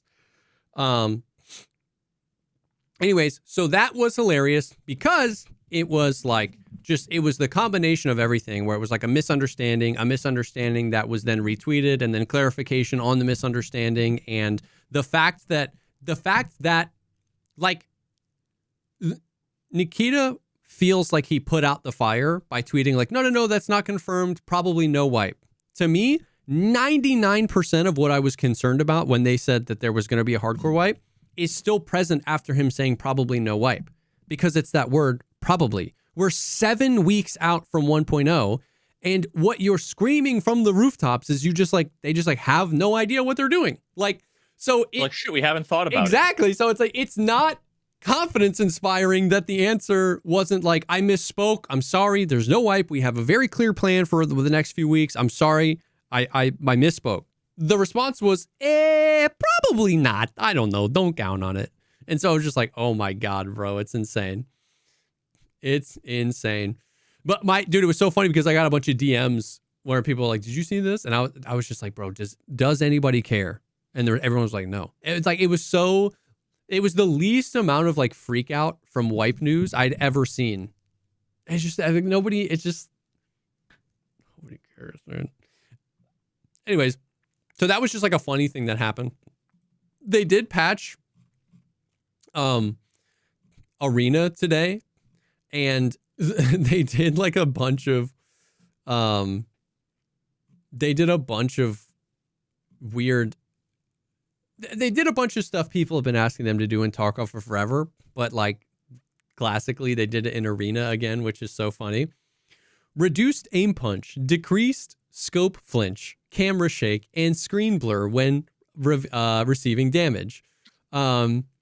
Reworked the inertia logic. Your character feels significantly lighter. However, reworked the inertia logic? Yeah. Improved character responsiveness during strafing, adding mechanic that restricts frequent strafe spam. Your character feels significantly lighter. However, the equipment weight now affects inertia more. Finalized ricochet optimizations for all helmets and masks. There's 4 different ricochet chances now. Low, medium, high, and highest. I don't know, but basically there's an A tier ricochet, a B tier ricochet, a double B tier ricochet, and a tier 1 ricochet. Yeah, that's how they would do it, and you would not know what any of that meant. Increase the speed of specific animations. Remove the transitional sliding animation when trying to stop while sprinting. Increase the speed of weapon interactions. Adjusted the level of soft skills. Increased all weapon skills to level 51. So like now in Arena, while you're playing Arena, your weapon skills are all like level 51. So your reload 7% faster, switch weapons 13% faster, and recoil is 5% lower. Anyways, the TLDR here is like, they keep making changes people have wanted for years in Tarkov in Arena. And the giving them the benefit of the doubt opinion is, well, they're using Arena as a testing ground to like test and refine things that they can bring to Tarkov. And that's not an unreasonable take. My counterpoints are this. A, they never fucking move anything they put in Arena to Tarkov. And 2, Tarkov's in beta. If you want to test something and put it in Tarkov. What? Like what? It's so hard to interpret. Yeah, and it's Arena technically early access? I don't know. Probably. I just like it's so hard to interpret it for me as anything other than please God, please play Arena, please. Like people have been wanting weapon skins forever playing Tarkov, bro. And they added that shit to Arena a year ago. And they were like, We just want to make sure it works, and then we'll bring it to Tarkov. John Travolta meme. Where is it? Where is it, Nikita?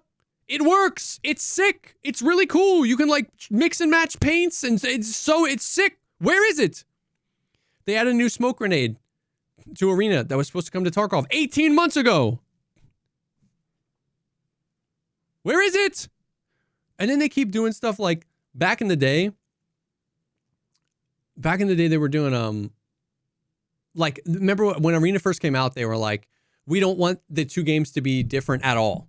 Like at all. Like you still needed to take painkillers in all the modes. That was like all this kind of stuff. They keep sidestepping that now, where it's actually the opposite. Like the combat in Arena, the more you play it, like it's different enough from Tarkov.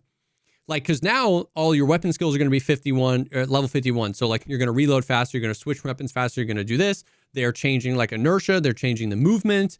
In certain modes, you don't have to take painkillers. You have painkillers forever. Animations are going faster. Like they're actually like fully transitioning, and they literally say in some of the patch notes like to match the pace of Arena or whatever.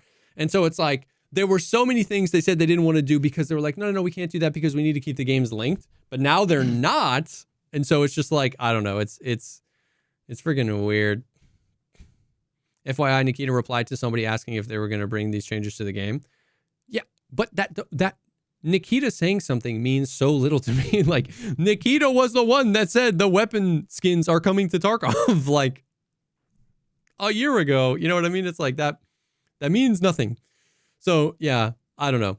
It's just funny. Now, it's like I'm interested to see. Well, I'm not going to play Arena, but like I'm interested to hear from people how it feels, like how the inertia or whatever feels, because that's, I mean, people have been wanting inertia to change for forever, right? I don't really have strong opinions one way or the other about it, but they're changing it, so I'm interested to see how people feel about it. But I mean, the thing with inertia is that no one knows what they mean when they use the word. Yeah, like is the problem the weight system? Or is the problem that when you run and you take your finger off W, that you have to wait a Gregorian calendar month before your character stops when you're overweight? Or is it like the side strafing and the delay that it takes between being able to like AD strafe? Like, you bring up a valid point. Different. Yeah, you bring up a valid point, which is like people talk about inertia, but nobody really talks about what they mean when they say inertia, and so. Yeah, you're exactly right. Everyone asks what my character is doing, but no one's asking how my character is doing. It's funny because genuinely, if I had the choice to change something, I would absolutely start with the weight system. I would like radically change the weight system and then see if just like movement in general feels way better as a result of that. And then maybe you would need to tweak some of the inertia values. But I would start with the weight system first. But yeah, those were just the two things. The wipe scare is just it was just so funny, and then yeah, the Arena thing is just like, I don't know, but that's that. I've been playing a hell of a lot more ABI. Been playing the finals. I even played some Delta Force. I had a couple sponsored streams, and I linked up with Geeks. I haven't played with Geeks in forever, and we were playing Delta Force. Geeks. It was so sick, dude. He's doing good, man. What a great lad. He's doing great. He's like full time, like Delta Force now, and he's like really carved out an audience. He's like doing a lot of like the updates and stuff that he used to do for Tarkov on YouTube over there, and they're doing really well. It was so good to just like link up with him again. So. I've been bouncing around, man. I've been all over the place. It's the first right now, so we're 10 days away from Battlefield coming out. Then 7 days after that, we get 3 days of Arc Raiders. 10 days after that, we get Arc Raiders for sure. 15 days after that, we get Tarkov 1.0. It's crazy, man. Mother-flipping crazy. Huge. You're still PoEing? Yeah, mine's a PoE. They had there was an update yesterday. They changed a few things. Basically, like a massive part of the end game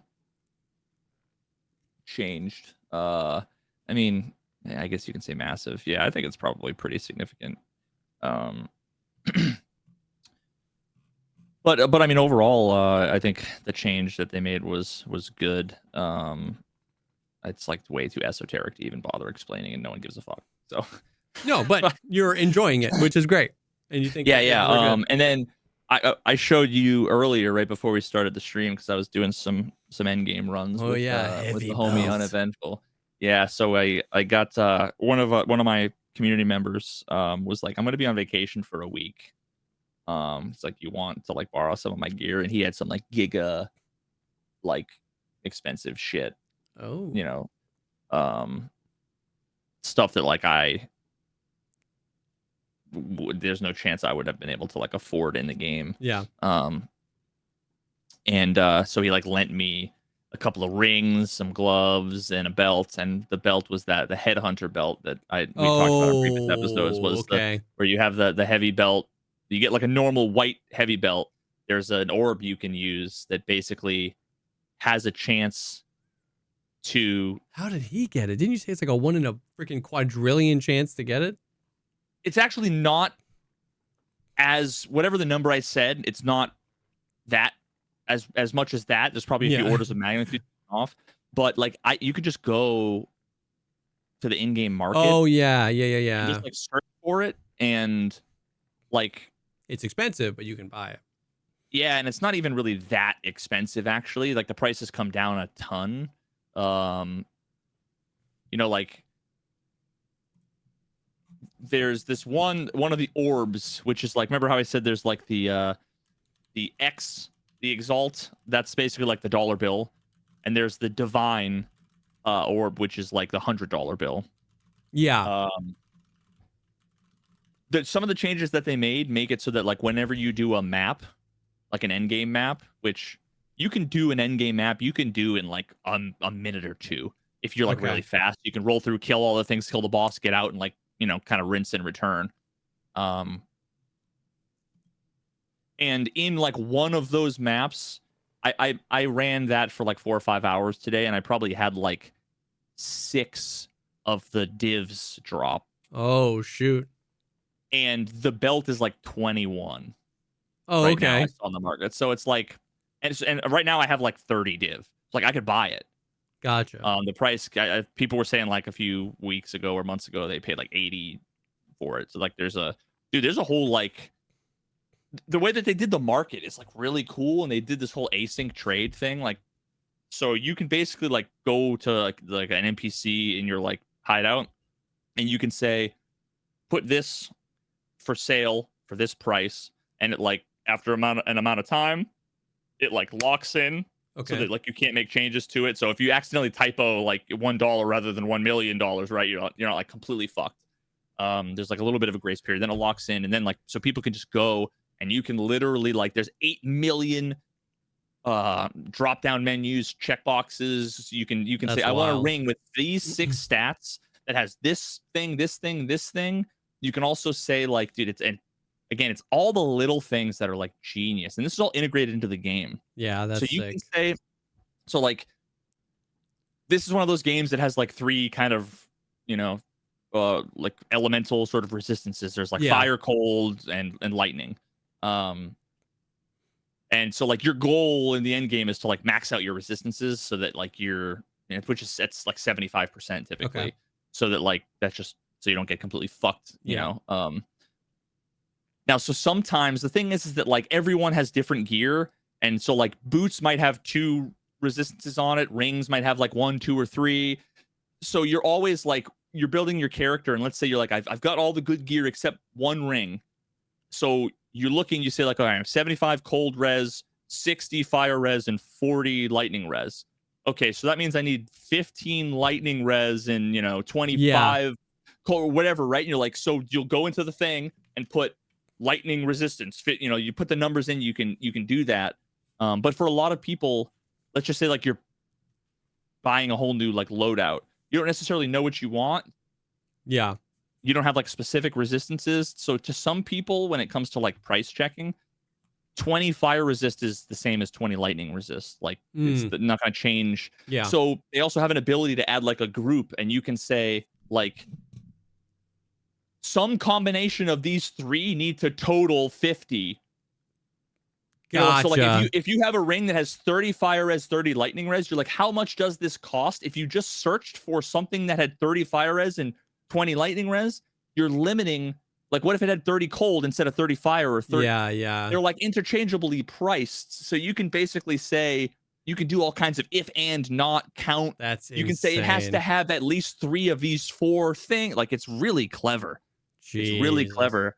And then there's also a currency exchange that is different from like the asynchronous trade. Okay. Where it's almost like, I think they do it a couple ways, and again, I'm going to simplify it, but it's effectively like they handle the kind of transactions. It's almost like the game acts like as a middleman. Okay. And based on what people are buying and selling, the price is constantly changing for things. Okay. So you could sit there like I was literally mauling at the game and at chat because I was trying to buy something and I kept fucking it up because there's I want, and when there's one little thing that's kind of annoying about the feature, which is like if you want it to update, you have to like highlight the number and like hit delete to like clear it, and then it'll automatically update. Otherwise, if you like change one number, it doesn't always change the other number, and gotcha. So it gets a little bit wonky.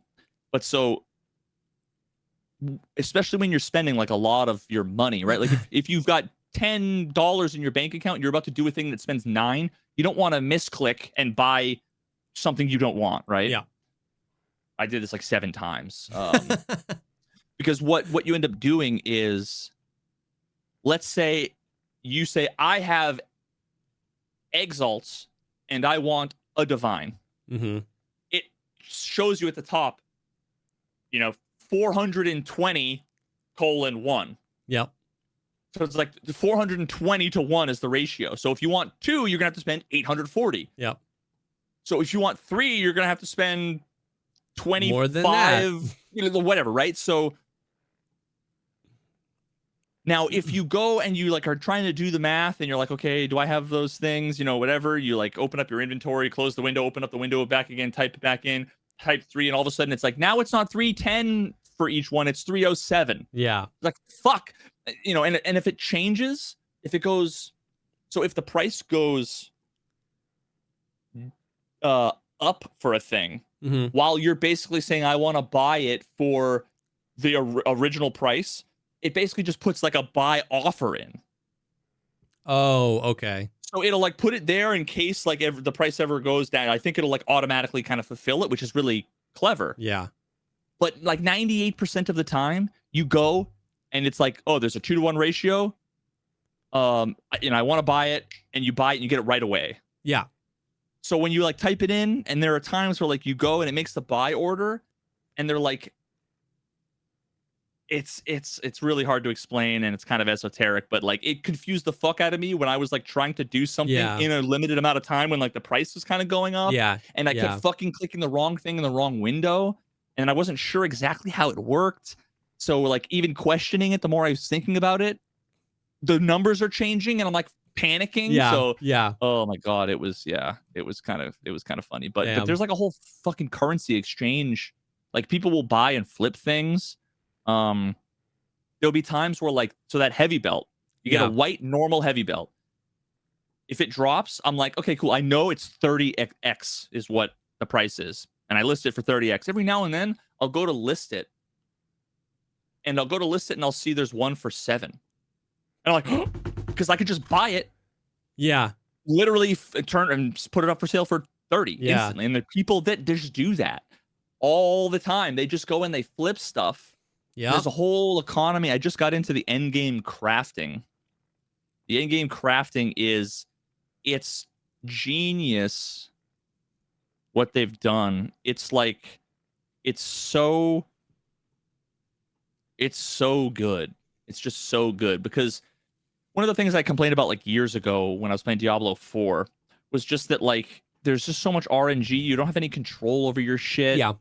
And you just end up spending like so much of your resources to do a thing, and then sometimes it's like you get 3 chances and you just can't anymore. So you don't really have any chance to get what you want. Yeah.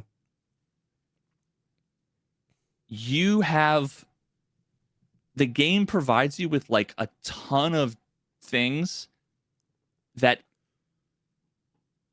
basically make it so that if you want something, you can get it. Okay. Deterministically. There is bits of RNG here and there. Yeah. But within like kind of realistic ranges. But you still might end up like overpaying and kind of fucking yourself with the RNG, but it's really, really, really fucking clever. So like one really quick example. I wanted to make a new like chest armor. Mm-hmm. So all of the items, and again, oversimplification, PoE, fam, don't at me. This is for all the non-ARPG folks. But there's like 6 attributes that an item can have. Yeah. 3 prefixes, 3 suffixes. Yeah. And for every item type, there's like a pool of, okay, the prefixes are plus to strength, plus to intelligence, plus to dexterity, plus to armor, plus to evasion, right? Like there's a whole pool. Armor specific things, weapon specific things. There's just a bunch of things, and a lot of the attributes you can get in multiple places. You can get like crit chance on rings and on amulets or whatever, right? So, now the most common currency in the game you get. So there's white items which don't have any attributes whatsoever. They're just basic. It's a white T-shirt effectively, or gloves or whatever, right? There's then there's magic items. Magic items can have 2 affixes. I think it's probably just like 1 prefix and 1 suffix. Let's just say. And then there's a rare which can have up to 6. Okay. Oversimplifying again. So the most common thing that you can do is there's an orb that turns a white item into a blue item. Okay. And it just randomly gives you one affix. And there's tiers of affixes. Yep. So like strength, tier 1 might be like 10 to 15. Yep. Tier 2 might be 8 to 9. You know, and tier 10 might be 1 to 2, right? Like you want tier 1 is like, you know, the obviously the optimal thing. A perfect item will have tier 1, 6 tier 1 stats, the high roll on each one. Yeah. It's like the dream, right? And then there are a few other things. There's one that basically it will make a random change to your item.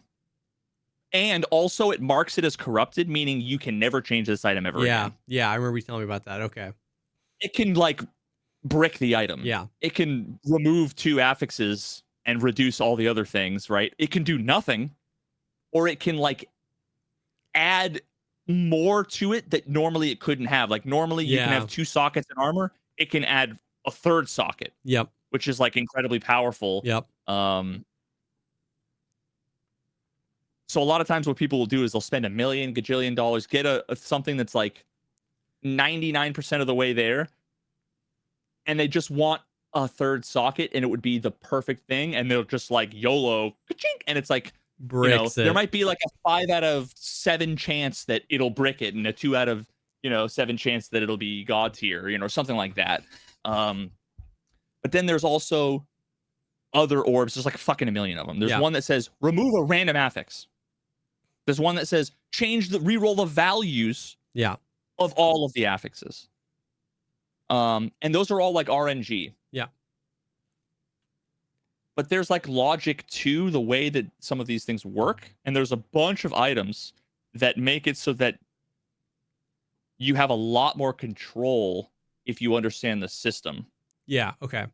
So in order to make the armor, and I literally started with like 6 white armors that was the base. Okay. And I went through this like process, and I had to watch a video. I mean, it's like it's something that like once you do once or twice, you get it. Yeah. But it's so like arbitrary, Yeah. confusing, and like the game doesn't tell you fuck all. But so the first thing you do is I have these 6 items, and I take the one orb that just upgrades it from a white to a blue, and I go up, up, up, up, up, up, up.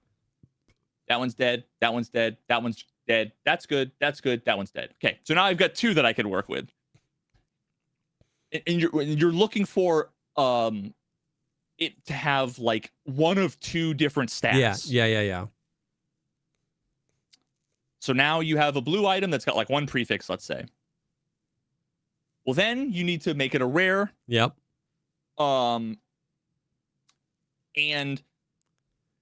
you can do that through the orb method, but there's also these essences. Now, what the essences do is like another item. And what it does is it basically says, we will put this stat. Gotcha. And it's like almost always like a tier 3 for the most part. It's like you're not going to get like the best, but it's like you can guarantee to put fire resistance somewhere between 20 and 30 on this armor, and we'll upgrade it to magic item in the process. Okay. So now I have armor that has like plus armor, let's say, as a prefix, and then it has fire resistance as a suffix. Like good defensive thing. I've got armor, I've got 1 resistance. Then I think there's another thing that you could put on like another resistance, I believe. Then what you do is there's something called desecration. Okay. Which it adds. There's another item that you can basically activate. Okay. And it's like while this item is active in your inventory, the next thing, this is a variable, the next X you do will some logic. Okay. So one of the things is the next attribute you add will be the same type of attribute that's currently on there. Gotcha. So if it's like a sword and the sword is like attack speed, that's like an offensive, modifier. Yeah. You're guaranteed to get some other, like crit damage or like some other attack thing. There's another orb that says while this is active, the next thing you add, we're going to duplicate. Oh my God. The same type. So, and then there's an item that basically says we're going to add a desecrated mod. And what that is it's basically like, it's like some fucking Klingon alien looking language. You can't see it. And you go, it's this new mechanic where you go and you basically like give it to this fucking demon guy. Yeah. And he basically gives you the choice of 3 stats that you can choose. Okay. Now there's another thing that lets you re-roll it once if you want to. So you get 3 looks and you're like, ooh, those are bad. You re-roll it once, you get 3 more. You have to choose one. You don't get a chance. But the reason why that's good is because there are other items that aren't super expensive that let you remove only a desecrated modifier. So these are all the things that like you want. You have to go through the path that gives you the most control possible. Yeah. So we've got 1 prefix, 2 suffixes. And then we add a desecrated mod. There's a thing that says while this is active, the next desecrated mod you add is guaranteed to be a suffix. So now what you have is 1 prefix, suffix, suffix, suffix, where you get multiple choices and you can get rid of if you need to. Yeah. So you have 3 suffixes, 1 prefix. So now, remember how I said you can add there's a thing that duplicates? Yeah. Well, so the reason why, remember when I said we did the 6 to make them all magic items? And I'm like, this one's dead, this one's dead. You're looking for one particular type of stat because one of the final things you do is you say, activate this thing that duplicates what you're going to do. And then the next thing is add, while this is active, it's going to be the same type as your existing prefix and or suffix. Okay. So there's only 2 slots left. Yep.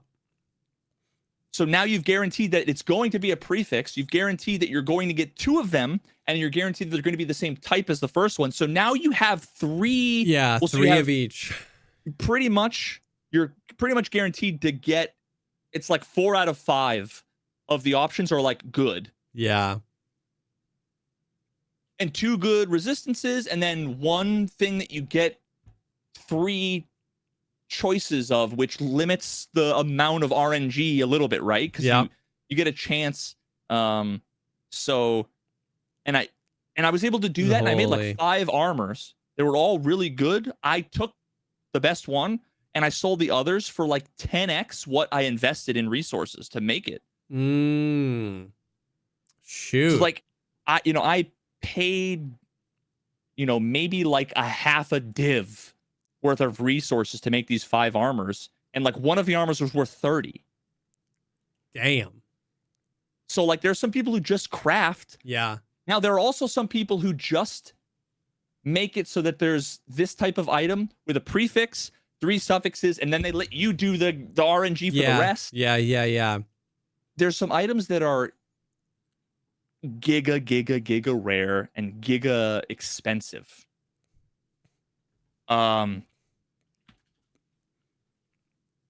Someone tell me in chat right now. I don't know what it's called. It's like something lock. Okay. How much is one of these lock? Like how many? It's like 1,000 div or something. Jeez. 800 div. So, instead of $100 bill, it's 800 $100 bills. Okay. Jesus. And what that does is you right click that and you go boop, on your item. And what that does is it says the next change that is going to be made on this item, you can hover over it and it'll tell you what it's going to be before you do it. Whoa. Which is like, so remember how there's that orb that corrupts it and could totally break it? That's insane. So I watched a video where a guy wanted to like craft this like perfect set of things. And what was like hilarious, he was basically trying to max out. He was trying to like do a very specific thing, not to have it be like worth it currency wise. Yeah. But like, it was kind of like, I want to break a record sort of thing. So it got to the point where like he spent an astronomical amount of money to get an item to basically like perfect tier 1 stats, almost perfect, whatever. And now he's like, okay, well, I want to add an extra socket to it. So he bought like 20 of these locks. Jesus. So just like thousands and thousands and thousands of divs. I've never seen more than 20, Yeah. And I play more than like the average rando, And so right click, put the lock on, cool. What happens when you hover over it and it says this would totally brick the item? Well, now he needs to do another change to the item in some way, because then like the RNG almost changes, right? Because then it'll be on, then it would be acting on a different item. Yeah. So he's like looking at these 75 different things you can do. And he's like, what can I do that won't make the item worse? Yeah. And so you look and see like, okay, well, are there deterministic ways I can change this? Can I remove the desecration? How would it be? So he'll like go and remove the desecration. Bro. Then he has to go through the process of trying 17 times to add the desecration and blah, blah, blah. Finally, he has the right one, hovers over it, adds the lock to it. It's like another 800 down the drain. And it's like, doesn't add the socket. Oh my God, fuck. And go do it again. And it's like, my God. But it's just genius, because every other game I've played historically, and I never played PoE 1. I'm sure it was probably better. But like I played Diablo. It was always just you click a button and there's you YOLO. Yeah. And it either makes it incredible. There's like a 1 out of 350,000 chance it's amazing. Yeah. A 1 in 20 chance it's good. And a 1 in 4 chance that it's just you're worse. Yeah. So holy. And this just like gives you a million clever options on how you can craft. That's kind of sick. And it makes it cool that when you're in the end game and you're killing things, you know, like when I was playing Diablo, I was looking for like one of 5 things ever. For the 10,000 bail runs I was doing, I was just looking for one of like 5 things I would ever expect to see. Yeah. This game, it's like I kill a thing and things are dropping all over the place. It's like, oh, I'm going to use that. I can use that. I can use that. Oh, I can sell that. Oh, I can. Yeah, that's sick. Yeah, that's dude, sick. It's just really cool. It's a way to keep rarity, but not like things can still be rare and things can still be meaningful, but it doesn't have to do that through like complete RNG. Yeah. Yeah. Yep. For sure. Yeah. That's there's one other item that I've never actually seen. I've only ever hovered over like the empty placeholder in the inventory of the stash. That's like, this is where they would go. It's called mirror. No, not POW, mirror, POE, to Mirror of Calandra. It's a legendary currency item that creates a perfect, unchangeable duplicate of any non-corrupt, non-unique item. So there are people who they'll get lucky enough to have a mirror drop. Yeah. Which, like, I know people who have been playing for like more than a fucking decade and they've seen like 1 or 2 or never seen one. Yeah. There are people who basically are like, hey guys, I've got a mirror. I'm providing the use of it as a service. So it's basically like paying me to duplicate your item. Yep. And the only ones that you'll use the mirror on will be like the top rolls of the top things of the thing that involves like a super high RNG that you happen to get lucky. And yeah, so there's just like, it's just so fascinating how with a bunch of metal chunks and essences with some clever thinking, they can add like this massive wild service economy. And dude, it's fucking awesome. That's it's wild. So cool. Like, I just can't imagine what's like developing all that, all the disparate tools, all the items, all the things. Like, I mean, PoE is known for that, for like that coming together to create this like beautiful mess of like stuff to learn. But like, god damn. What's so fascinating too is I think about that as well. And I'm always amazed that the cleverest solutions, like the cleverest features in games, are always the moment, like it might be a feature I'd never thought of. Yeah. The moment I think about how, wow, that's really clever, and then I start to think about how it would be implemented, instantly it comes to me how it'd be so elegant and simple to do. Yeah.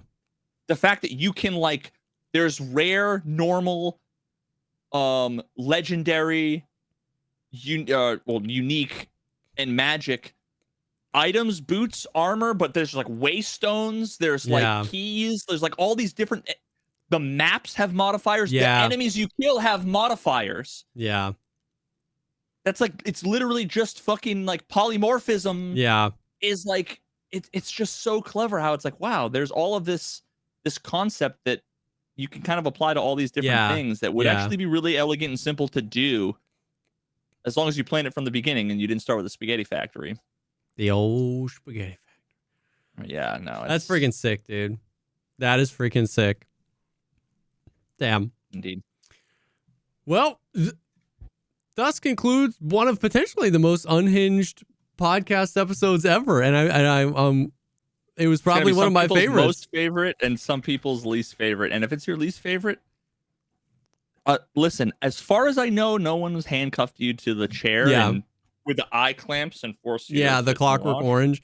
No, man, dude. This is one of my favorites. I love this shit. So thank you guys for hanging. Thank you for being here. If you want more, I mean, the Patreon is a lot closer to this episode. If you want more Unhinged, just as the Patreon episodes are all like the first hour of this episode. Then head up to patreon.com/the Pogcast pod. You can get early ad-free access to these episodes, additional episodes that we put out every week, and all sorts of other cool stuff. So thank you guys for being here. Thank you for the support. You guys are the best, and we will definitely see y'all on the next one. Don't eat crabs live.